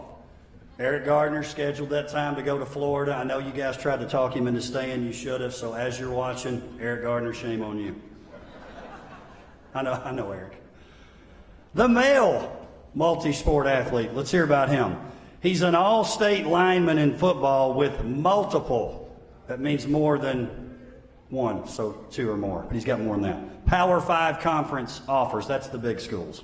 He's a state runner-up in wrestling. And oh, by the way, he competes with the state championship track team when he gets a chance. The male multi-sport athlete of the year is Ronan O'Connell of Page High School.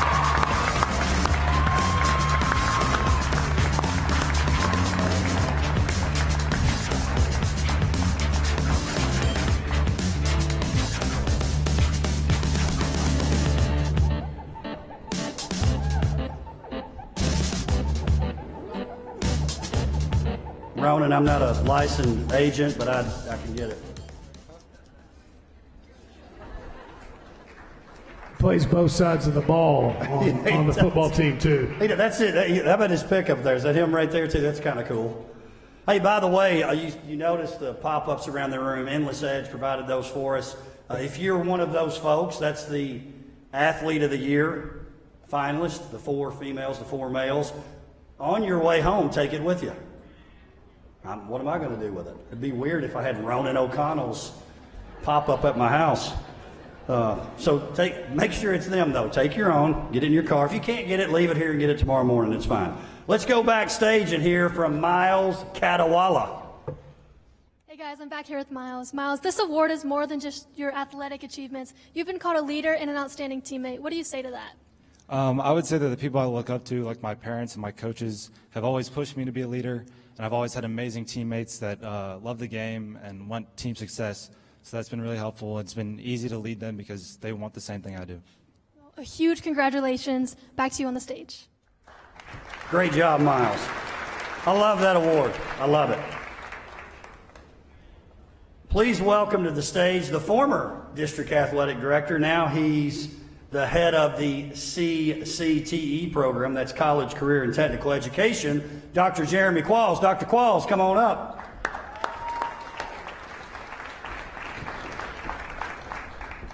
Dr. Qualls, this was an event that he got started. We're so proud of it. And, if you would, Dr. Qualls, just real quick, talk about why it happened, why the WILLCO Award started. I love this story. Well, it was an absolute straight steal of an idea. I'm riding a bike one day and I'm sitting there thinking, I just attended I won't say what school, but they had it in a cafeteria, and I was thinking, man, we have some unbelievable athletes. And it was about the time that the Jimmy V week was happening and the ESPYs were coming on, and I was thinking, let's try something different. And I'll never forget going to the very first person and trying to pitch this idea was a man by the name of John Mayer and Mayer Builders. All right. And I was sitting up there, I said, John, I got this crazy idea. And he said, it's just crazy enough that it might work. So it's a perfect segue into, I want to talk about, this is the 9th year Coach joins of the WILLCOs. Next year will be 10. And it's become a full circle moment for me tonight, thinking about some of our past winners. Today, who spoke to the Ravenwood football team? Do you know? Van Jefferson. Van Jefferson was the first ever male athlete of the year. Beside his Super Bowl ring, guess what's sitting on his mantle? His WILLCO coin. His WILLCO coin. You go down that list, you talk about Tyrell Dodson, Buffalo Bills. You talk about Logan Eggleston, Hook'em Horns, Team USA Volleyball. You talk about the biggest miss in WILLCO's history, and I'll say it out loud now. Garrison Matthews did not win Basketball Player of the Year that year, and he's on an NBA roster. And then you talk about somebody like Robert Hassel, who was the highest draft pick in Tennessee history for independence, and a 3-year or 4-year COVID year, if you want to count that, winner of the WILLCO. So it's been an unbelievable event. We've got all of our OTL kids here, and let's give Coach Jones a round of applause. I know the work that goes into this. This is not something that happens overnight. He works on this very hard, and he is to be commended. I can remember our most star-studded event about year 5. Bert Nighthill was in the building. Peter Laviolette, the head coach of the Predators at the time, was in the building. Phil Fulmer was in the building. And Tate Matthews' favorite all-time singer, the lead singer of Motley Crue, Vince Neil, was in this building for that WILLCO's event. And that tells you the popularity of this event. Last but not least, before we get into this, those that have been with us since day one, I think they need a shout out. Obviously, John Mayer, Mayo Bidders, and your family, thank you so much for all you do for not just this event, but all the Williamson County athletics. Thank you. This crazy guy behind me, Tate Matthews and Matthews Team Sports. Unbelievable what he does for Williamson County athletes. Lindsay Quirk, where are you, Lindsay Quirk? She's the one running around here, please. She's backstage. Fletch and his safety and security group have been with us since day one. The Newberries. I don't even know where to begin on Copy Solutions. None of this is even possible tonight with all these people I'm talking about. I went to them, and they saw the craziness of this, and they all jumped on board. Walker Chevrolet, unbelievable. And the people that make all of us look good tonight, Street Tuxedo. Please give all of those a round of applause. Last but not least, athletes, please give your parents a round of applause and taking you to every single event and doing everything. All right, without further, that's enough. Sorry. Thank you for indulging me now. That's good. History. Listen, I knew he was going to do it anyway, so I just invited him to. So the old adage is athletics is the front porch to the schools. That's true. If athletics is the front porch to the schools, in today's times, social media and our TV, film, digital art students are the front gate. And that changes the perception. And believe it or not, when I was in his position, I never forget sitting down with a Nolensville parent that was moving from Chicago, and they're trying to decide where to go. And they said they were combing the internet, and they came across this crazy WCS game day event. And he said, Dad, that's where I want to go. Perception is a reality in this business. We have people that are working with us, Coach Jones and I, that have posts that have hit 9 million views. It's pretty crazy how it changes the scope of athletics. And without these teachers, this is not possible. Sloan Ashworth of Brentwood, Ashley McKinney of Centennial, Robert Gregory of Fairview, Kerry Thompson, Melissa Estes of Franklin, Matt Balzer, Stephanie Pruitt of Independence, Brian Bass, Nolensville, David Holt, Page, Chelsea Kite, Megan Sanchez, Wendy Watts of Ravenwood, Patrick Nichols, and Warren Riker Summit. Please give all those teachers a round of applause. Without further ado, Coach Jones, the finalists for the Media Student of the Year are Lincoln Campbell, Page High School. John Galius, Summit High School. Anna Ray Jones, Franklin High School. Mickey Stoll, Summit High School.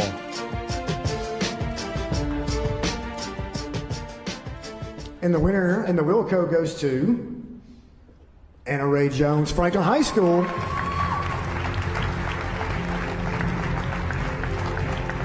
Is that back-to-back, Dr. Qualls? It is back-to-back, and she is also the person that had a post that was talked about on all of radio, Sport Talk Radio, that had 9 million posts.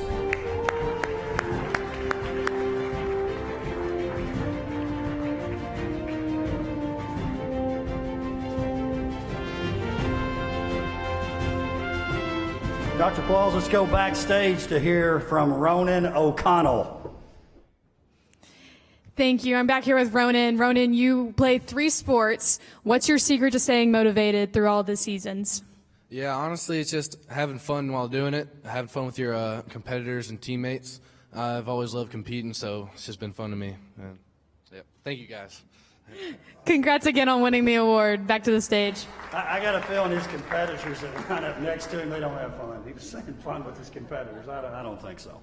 Hey, Dr. Qualls, WCS Athletics and CTE, we just completed year 2 of an initiative called Outside the Lines. This is something you and I talked about back when you were in this position, and I was teaching marketing at Franklin. We made it happen.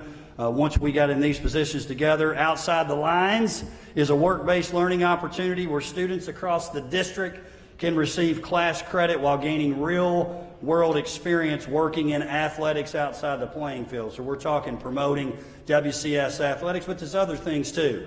We've had a lot of great work with the Tennessee Titans, which Dr. Qualls could tell you about as well. Talk about OTL and what a big deal it is, Dr. Qualls. OTL is an opportunity for these students to have a potential career in athletics outside the lines, outside the playing field, whether it be in the media part or data analytics, or it could be a myriad of things. And thinking about our first group who's here working tonight, we've got all 3 groups here. Our first group, the year 1 guinea pigs, if you will, Tia Agason backstage, Florida State University, got into the athletics department and was the sports intern of one of the months that she worked. And in her freshman year.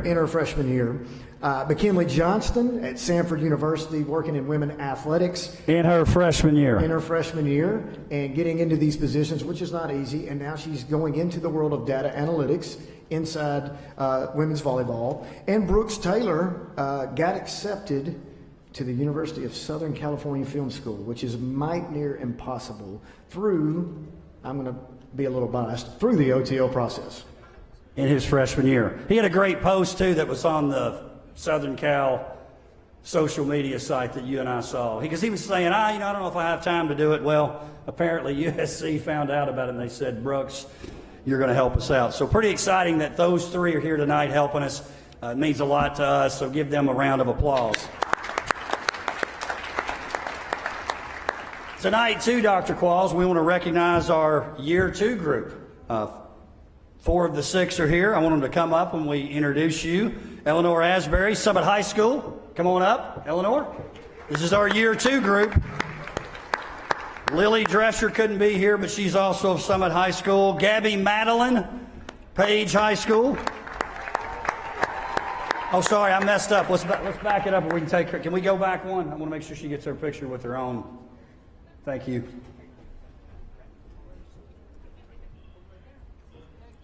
Not awkward. We need that music back. Gabby Madeline, come on up, Gabby from Page High School.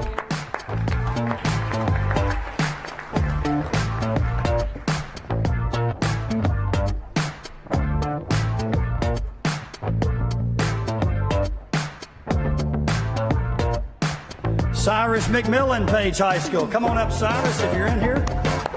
He's back. He's working backstage. Here he comes. Macklin's going to follow you and give you a... Last 2 days, that guy's worked like 20 hours. Rolling red carpet, doing his thing. They're great. Melanie Yepes from Independence couldn't be here, but Nicole Rosani from Summit is. Come on up, Nicole Rosani. Girls basketball player, flag football finalist, OTL. EIC, okay, yes, EIC, that's right, EIC. How could I forget? Good job. And Dr. Qualls, why don't you mention our group this year? I know we've got a few here tonight, so mention them. Be glad to. If you would, please come up on stage. Our group this will comprise of the 23-24 OTL group. Christian Finger from Brentwood. Is Christian here? Luke Helton, Centennial High School. Aaron Powers, Franklin. She's here taking pictures somewhere. She's out back. And Rhea Whitlock, Centennial High School. Come on up, Rhea. Come on up, Rhea. Where's Aaron? Aaron, bring your camera. I think it makes the picture better. So we got 2 of our 4 here. We're still on the recruiting trail for a couple more, Dr. Qualls. It's not over yet. Aaron's got her camera. It's outside the lines. Oh, here they are. Here they are. They've been in the back. Sorry, fellas. Christian and Luke, give them a hand. Like our group this year in the year 1 group, we're excited. They're going to do great things for us.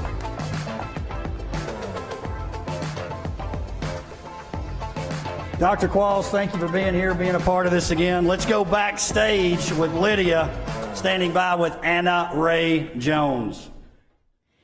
Thank you, Honore. It's your 2nd year winning the award. You have over 250,000 followers on the flagship TikTok. What's your favorite part of content creation? I think my favorite part is just being able to see what other people like interacting with it. I think it's crazy that people all over the world know that Franklin High School exists, and I'm just glad to be on charge. Keep doing what you're doing. Back to the stage. Yes, keep doing what you're doing for sure. All right, next we're going to recognize our WCS Sports Conference athletes, coaches, and teams of the year. We're going to start off with our female group, finalists for Athlete of the Year. Gabrielle Boulay, Centennial High School. Rylan Smith, Nolensville High School. Claire Stiegel, Nolensville High School. Sophie Yont, Brentwood High School.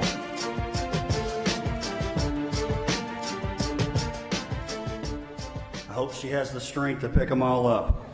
The Athlete of the Year, Claire Stiegel, Nolensville High School. Give her a hand.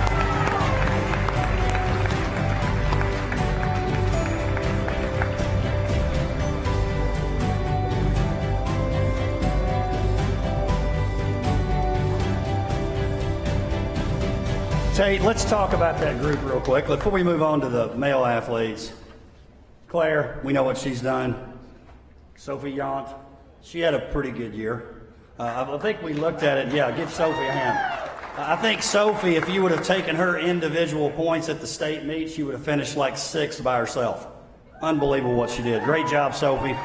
Rylan Smith, talk about what they were doing with the strikeouts and the... Well, Wilson sent out a statement that a big part of the reason of the shortage in softballs was the United States was because when she has strikeouts that she has the ball, and so she was single-handedly responsible for. Did Coach Patton start that tradition? No, I don't think so, but maybe. But she was the reason why we couldn't find any softballs. Over 1,000 strikeouts for Ryman Smith. Give her a hand. Gabrielle Boulay, she wins the 800 as an individual, and oh, by the way, she was a part of a 4x8 relay team that broke a state record that was out there for 44 years. Centennial High School broke it. Give them a hand. She was back-to-back state champs and also grade 8. If you haven't checked it out, Charles Pulliam wrote a great article about them breaking that record, and the ladies who, 1979, I think, was the year they did it. Those folks are like in their 60s, and they broke that record. It was unbelievable. Great job, Centennial, doing that. What do we have next, Tate? The following are the finalists for the WCS Sports Conference Male Athlete of the Year. Aiden Carter, Brentwood High School. Kendrick Curtis, Fairview High School. Jet Montgomery, Independence High School. Ronan O'Connell, Page High School.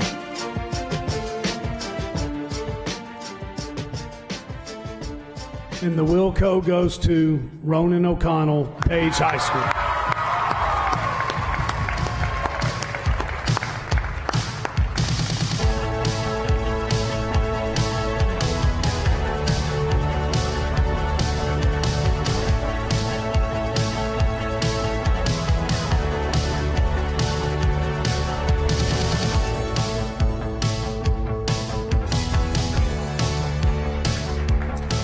Let's go backstage where Tia is standing by with Claire Stegall. Hey guys, I'm with Claire. Claire, this is your third Wilco of the night. That's crazy. How does it feel to be recognized as the best female athlete in all of Williamson County? Yeah, it's pretty crazy. Again, I just think, I thank God. He's the one that gives me the ability to run, and I don't want to take that for granted. And big thank you to my dad who coaches me, and my mom, as well as my sisters and all the other coaches at Nolensville High School, and my teammates as well. Well, a big congratulations. You had a big night. Back to the stage.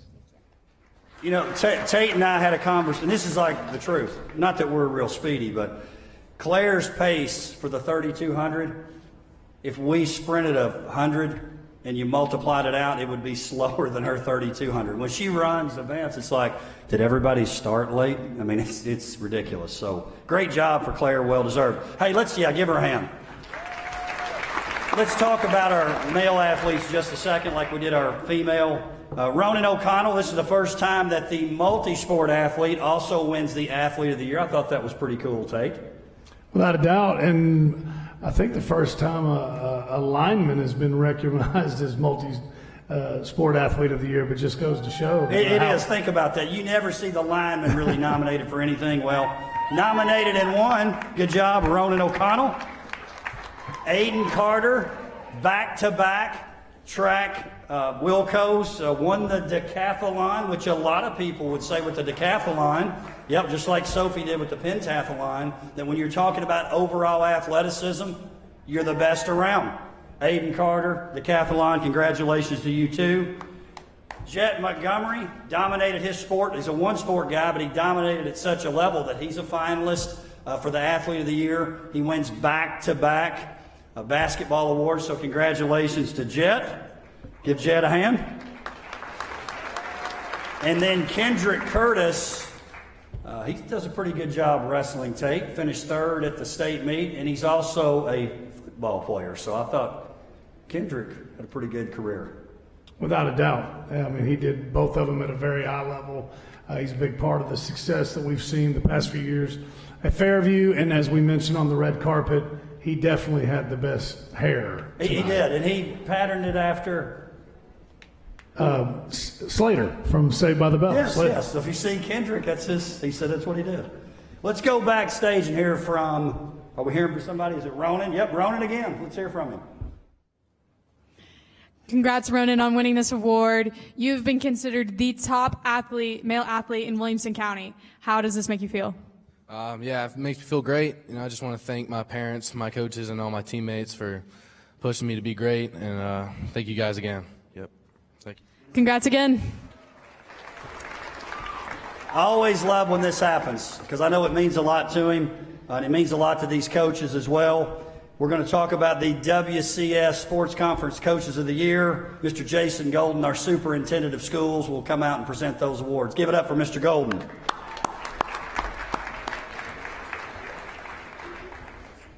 Thank you, Coach Joins, and Tate. You know, you all mentioned your high school sports Saturday radio show. One of my favorite Saturday morning activities is to run errands with my dog and listen to you on the radio. So it's really a great experience. I know you've had conversations with many of our coaches, many of our student athletes over the years, and it's just a great experience for them. And so I want to thank you for that.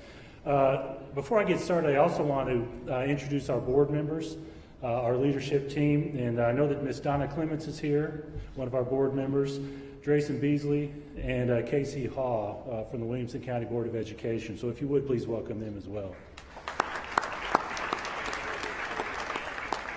You know, our Board of Education has established Williamson County Schools' vision statement that we will provide a supportive environment that challenges students to excel in academics, athletics, and the arts. And as educators, we love research. And for those of you who spend time looking at research, I did a little bit of digging, and I found both quantitative and qualitative research reports that indicate that coaches build athletes' belief that they have the capacity to achieve.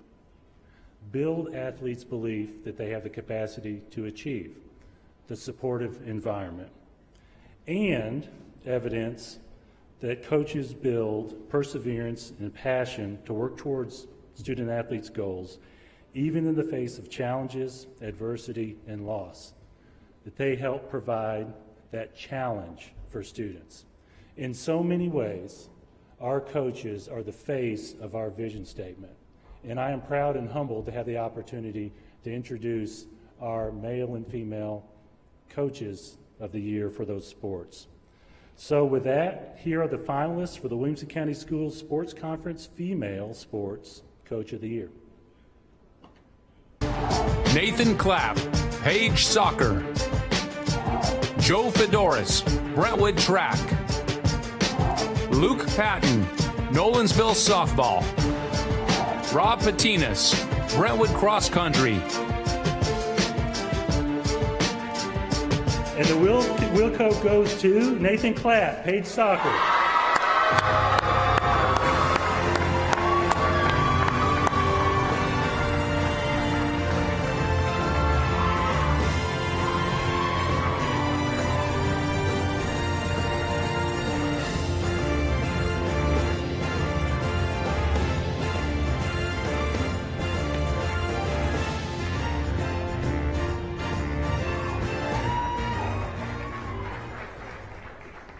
Here are the finalists for the WCS Sports Conference Male Sports Coach of the Year.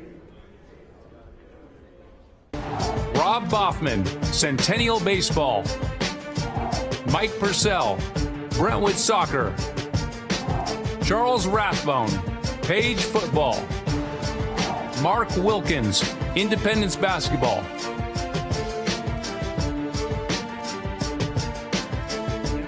Goes to Mike Purcell, Brentwood Soccer.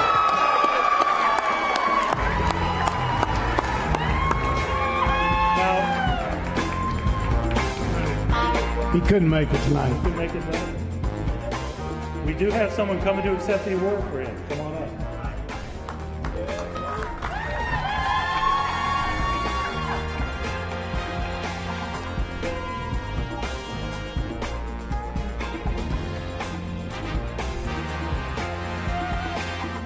Dave Matthews, talk about Coach Purcell. I know you love Coach P. Thank y'all for coming up. We use legend too much, too loosely, but when you're talking about Coach P, that's what he is. He's a legend. I don't know if you noticed that picture of him. He had 5 stars under that B soccer. He's got to get a new one because he's got an added star to it. He's got 6. And you want to talk about somebody who loves young people? Coach P loves young people. Great job. Great job. All right, next we're going to talk about our teams of the year, and as we announce the winners, we want you to come up. I want to welcome to the stage, he's a great friend of Williamson County Athletics, the president and CEO of the Tennessee Titans, Mr. Burke Nihill, who will present the female and male sports teams of the year. Mr. Nihill, come to the stage, please.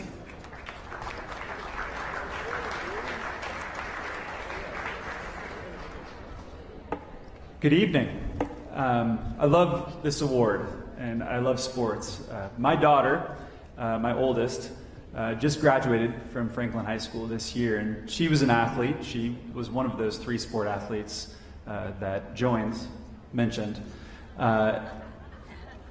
She was an athlete her whole life, and I can remember when she was in 1st grade or 2nd grade, it occurred to me that she was going to play her last game in whatever sport she stuck with the longest. And the same thing is true of you all. It's obvious from watching the videos and from watching some of you play live, you're going to have an opportunity to play for a really long time. But you will still play your last game at some point, whether that's in high school or college or professionally. And the thing that's just wonderful about sports is that there are lessons that you can carry with you into the rest of your life.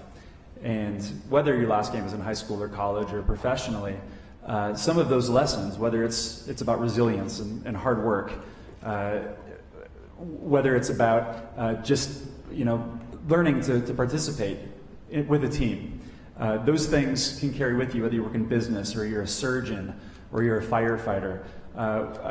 You may have heard, but the Titans have just gone through a process to work towards building a new stadium in downtown Nashville. And that process took 3 or 4 years to go through. And there were probably 15 to 20 people that were working on that project almost full time. And I sat back as we got to the finish line, and I just thought of the lessons that I learned in high school as a basketball player. And those 15 or 20 people, just like my basketball team did, had to set aside their own best interests, their own goals, for the sake of doing something bigger than themselves. And it was such a gratifying experience to get to that finish line. There's something about team, like all other aspects of sports, that if you just grasp it now, it'll be lessons you'll carry with you for the rest of your life. So with that, the finalists for the Female Sports Team of the Year are Brentwood Cross Country, Brentwood Track, Nolensville Softball, Page Soccer,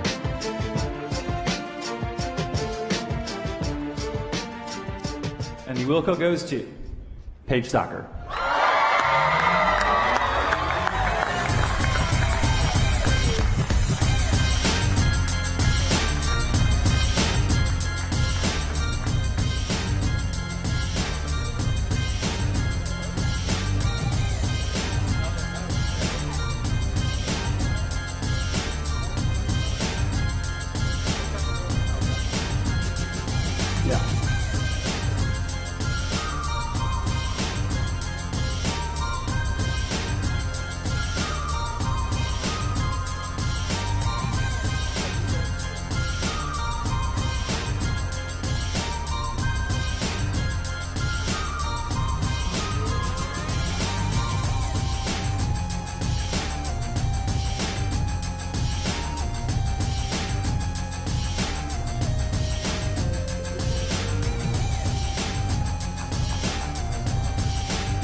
And the finalists for the Male Sports Team of the Year are Brentwood Soccer, Brentwood Track, Independence Basketball, Page Track,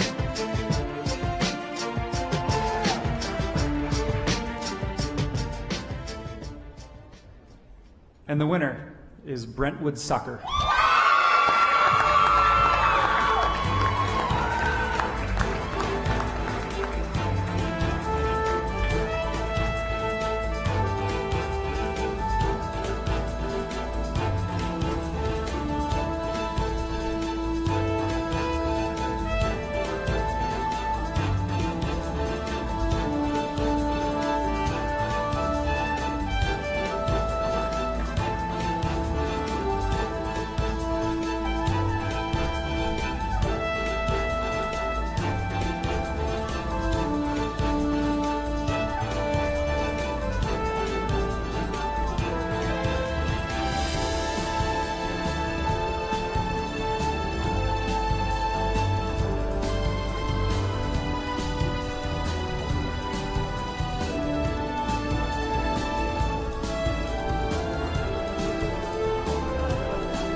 Some great teams of the year there. Give all the finalists a hand for teams of the year. Great job. Tate, the next award is the sponsor of the year. I know we've talked a lot about sponsors tonight, but we need to. Again, Walker Chevrolet, our title sponsor. We couldn't pull this off. We couldn't pull off the media days, the game days.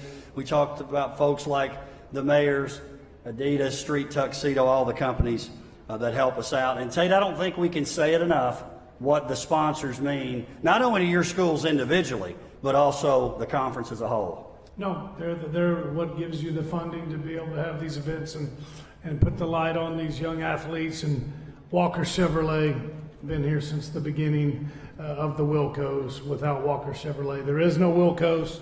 And again, these are people that I really truly believe it. They all want to do it because they want to be a part of these young athletes and coaches.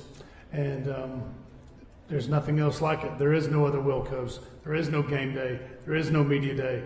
Wilco workout. Without sponsors, none of those happen. It's a great partnership. Tate, this year's sponsor has been one of those that's been with us from the beginning.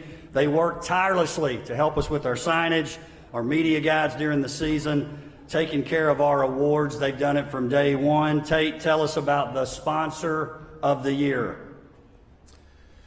The Wilco Award for this year's Sponsor of the Year goes to Copy Solutions in Franklin, Tennessee.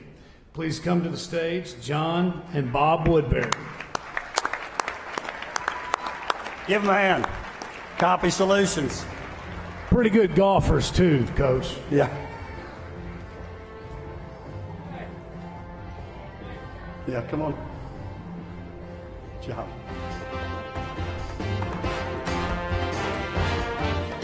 Bob and John Woodbury, give them a hand. You guys take a picture right there.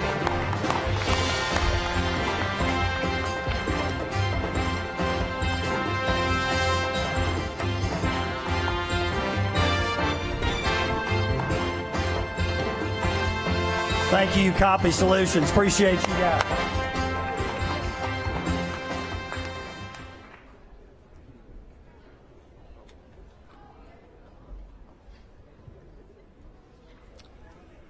Let's head backstage to talk to our coaches of the year. They wanted to be with their teams. They're selfless. Hey, Tate, special thanks for tonight. I want to go through these because it's important. Middle Tennessee State University Media Arts, that's Mike Forbes and the guys in the truck. Again, volunteered their time, came in from Bonnaroo, jumped right into what we're doing. Brady Made Events, Matt Brady, for making this look and sound so great tonight. We appreciate that group.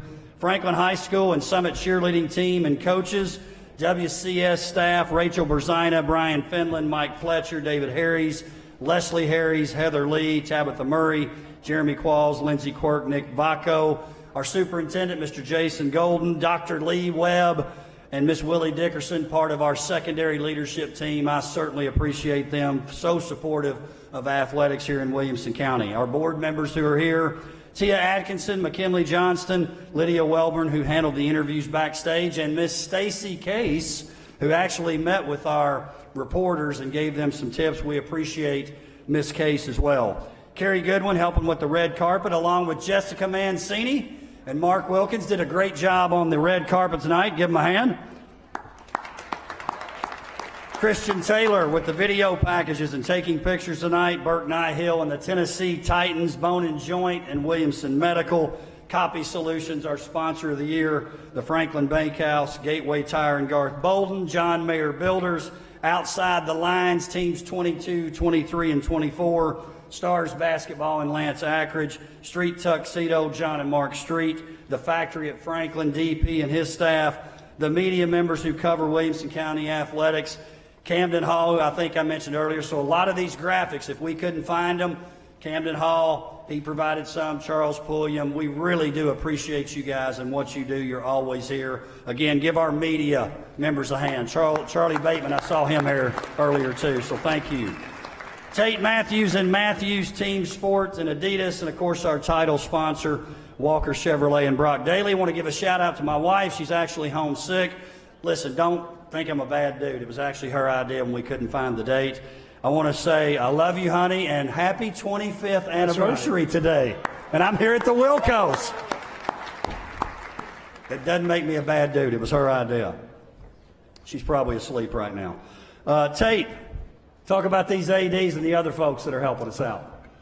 We want to once again thank our athletic directors. Without their hard work at the school level, the WCS Sports Conference would not be as successful as we are. This leads to our next two awards, the Directors Cup for Division I and Division II. The Directors Cup is based on a point system where schools earn points for individual and team performances in state championship level competition. The Division I group consists of Brentwood, Centennial, Franklin, Independence, Ravenwood, and Summit. The Division II group consists of Fairview, Nolensville, and Page. This year's Division I Directors Cup, I think they've won it every year but 1 year. Brentwood High School, Coach Bill Moore, AD, if you'll come up. Brentwood High.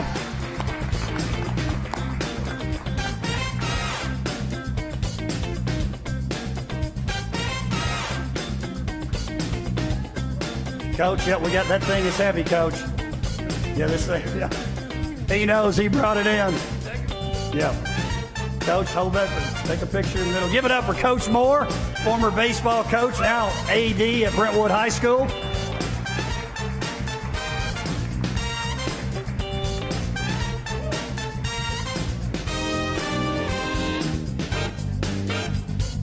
Good job, Coach. Give it up for Brentwood High. This year's Division II Directors Cup. You probably can guess it based on the finalists and winners tonight. Page High School, Coach Benji Gray, Athletic Director, Head Wrestling Coach. Come to the stage, Coach Gray.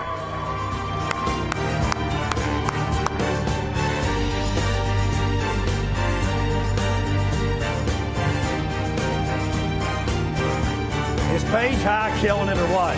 We still got some Page in the room. Let's hear it for Page High.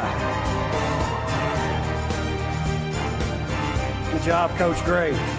Also head wrestling coach out there. They've done pretty well in wrestling too. Good job, Coach. Hey, the final award. We switched this up a couple years ago because you'll see why here in just a second. It's the Courage Award. The Courage Award recognizes a student, coach, team, or family who's had to face and overcome hardship. The winner has persevered by finding the strength and courage to overcome obstacles while inspiring us all. The Courage Award reminds us that life, like athletics, isn't always filled with joy, but sometimes includes challenges, pain, and difficulty. At this time, I want to welcome Mr. Skip Brown of Compass Mortgage to the stage. Compass Mortgage, we're proud to announce, is the sponsor of this year's Courage Award. Come on up, Skip Brown.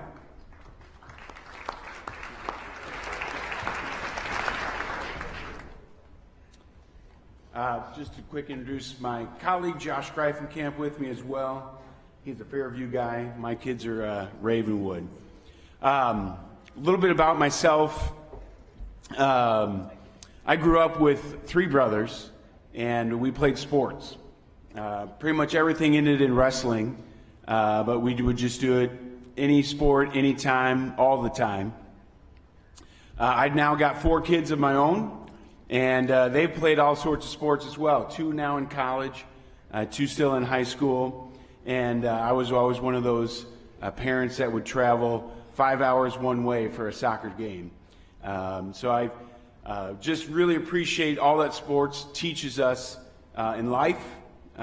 You win, you lose, you make friendships, you overcome challenges, and that's what really drew me to the Courage Award, because it means so much more than what you do on the field, and this recipient certainly represents that. So a little bit about this year's Courage Award recipient. He played freshman football, but was unable to play as a sophomore, as that's when his family found out about his illness during his spring break of his freshman year. High school came alongside of him and supported his family. One of the slogans that the high school came up with as he was going through his illness, it was "Nobody fights alone." And how true is that on the field, but certainly off the field, which was one of the things that his school really provided for him. Just a note from one of the friends that reads, Jake loves sports, especially baseball. When he could not do anything last summer, his parents arranged for him to go to Sounds games to keep his spirits up. His favorite college team was the University of University of Georgia football team. He enjoyed hunting and fishing with his dad. He loved all types of music. He loved to cook and talked about being a chef one day. He loved to drink his peace tea. He was very special. He welcomed every new student that came to school and tried to be a friend.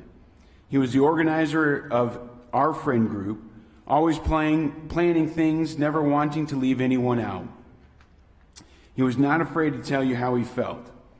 He would tell his friends he loved them at the end of every phone call. He was easygoing, a positive thinker, and loved hard and generously. He was a really good friend. Wouldn't we all love to be described as that? So here's a little video about this year's Courage Award winner.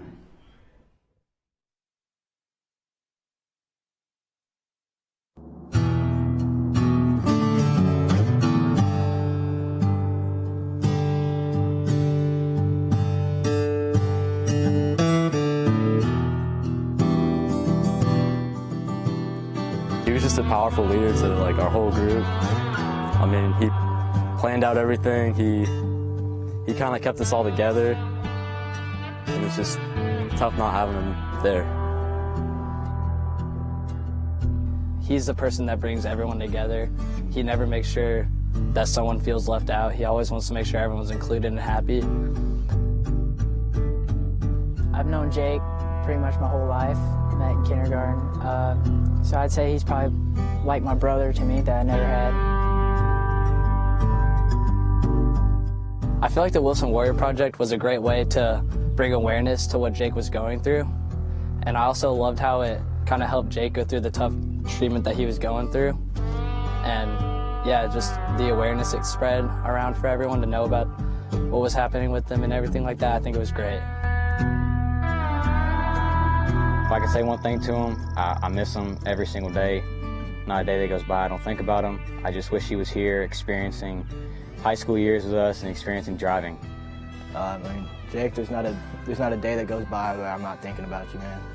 I miss you, and we all love you. I love him. I wish he was here. I wish he could experience life right now. I wish he could be here during my high school days, and I love him and I miss him every single day.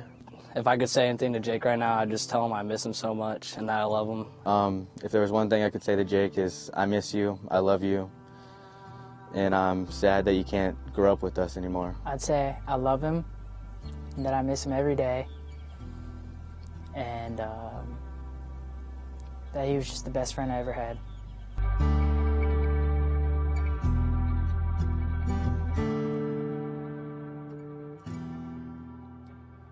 Please welcome to the stage this year's Courage Award winner, the Jake Wilson family. Mom Rebecca, Dad Paul, Sister Hannah, Coach Charles Rathbone, and two of Jake's best friends, Elijah Stanley and Will Blair.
Tate, it's the final award for a reason.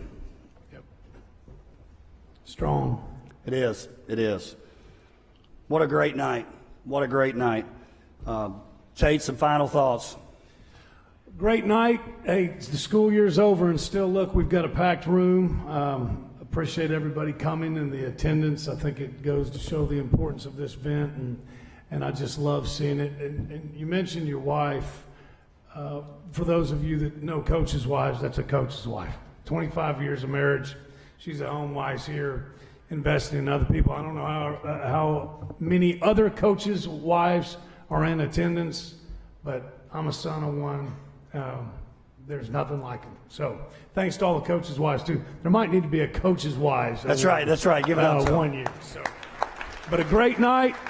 Impressive group of young people, man. It never disappoints. Never disappoints. Thank you for being here tonight. Have a great evening. Stay as long as you want to take pictures up there. We appreciate it. Thanks for coming.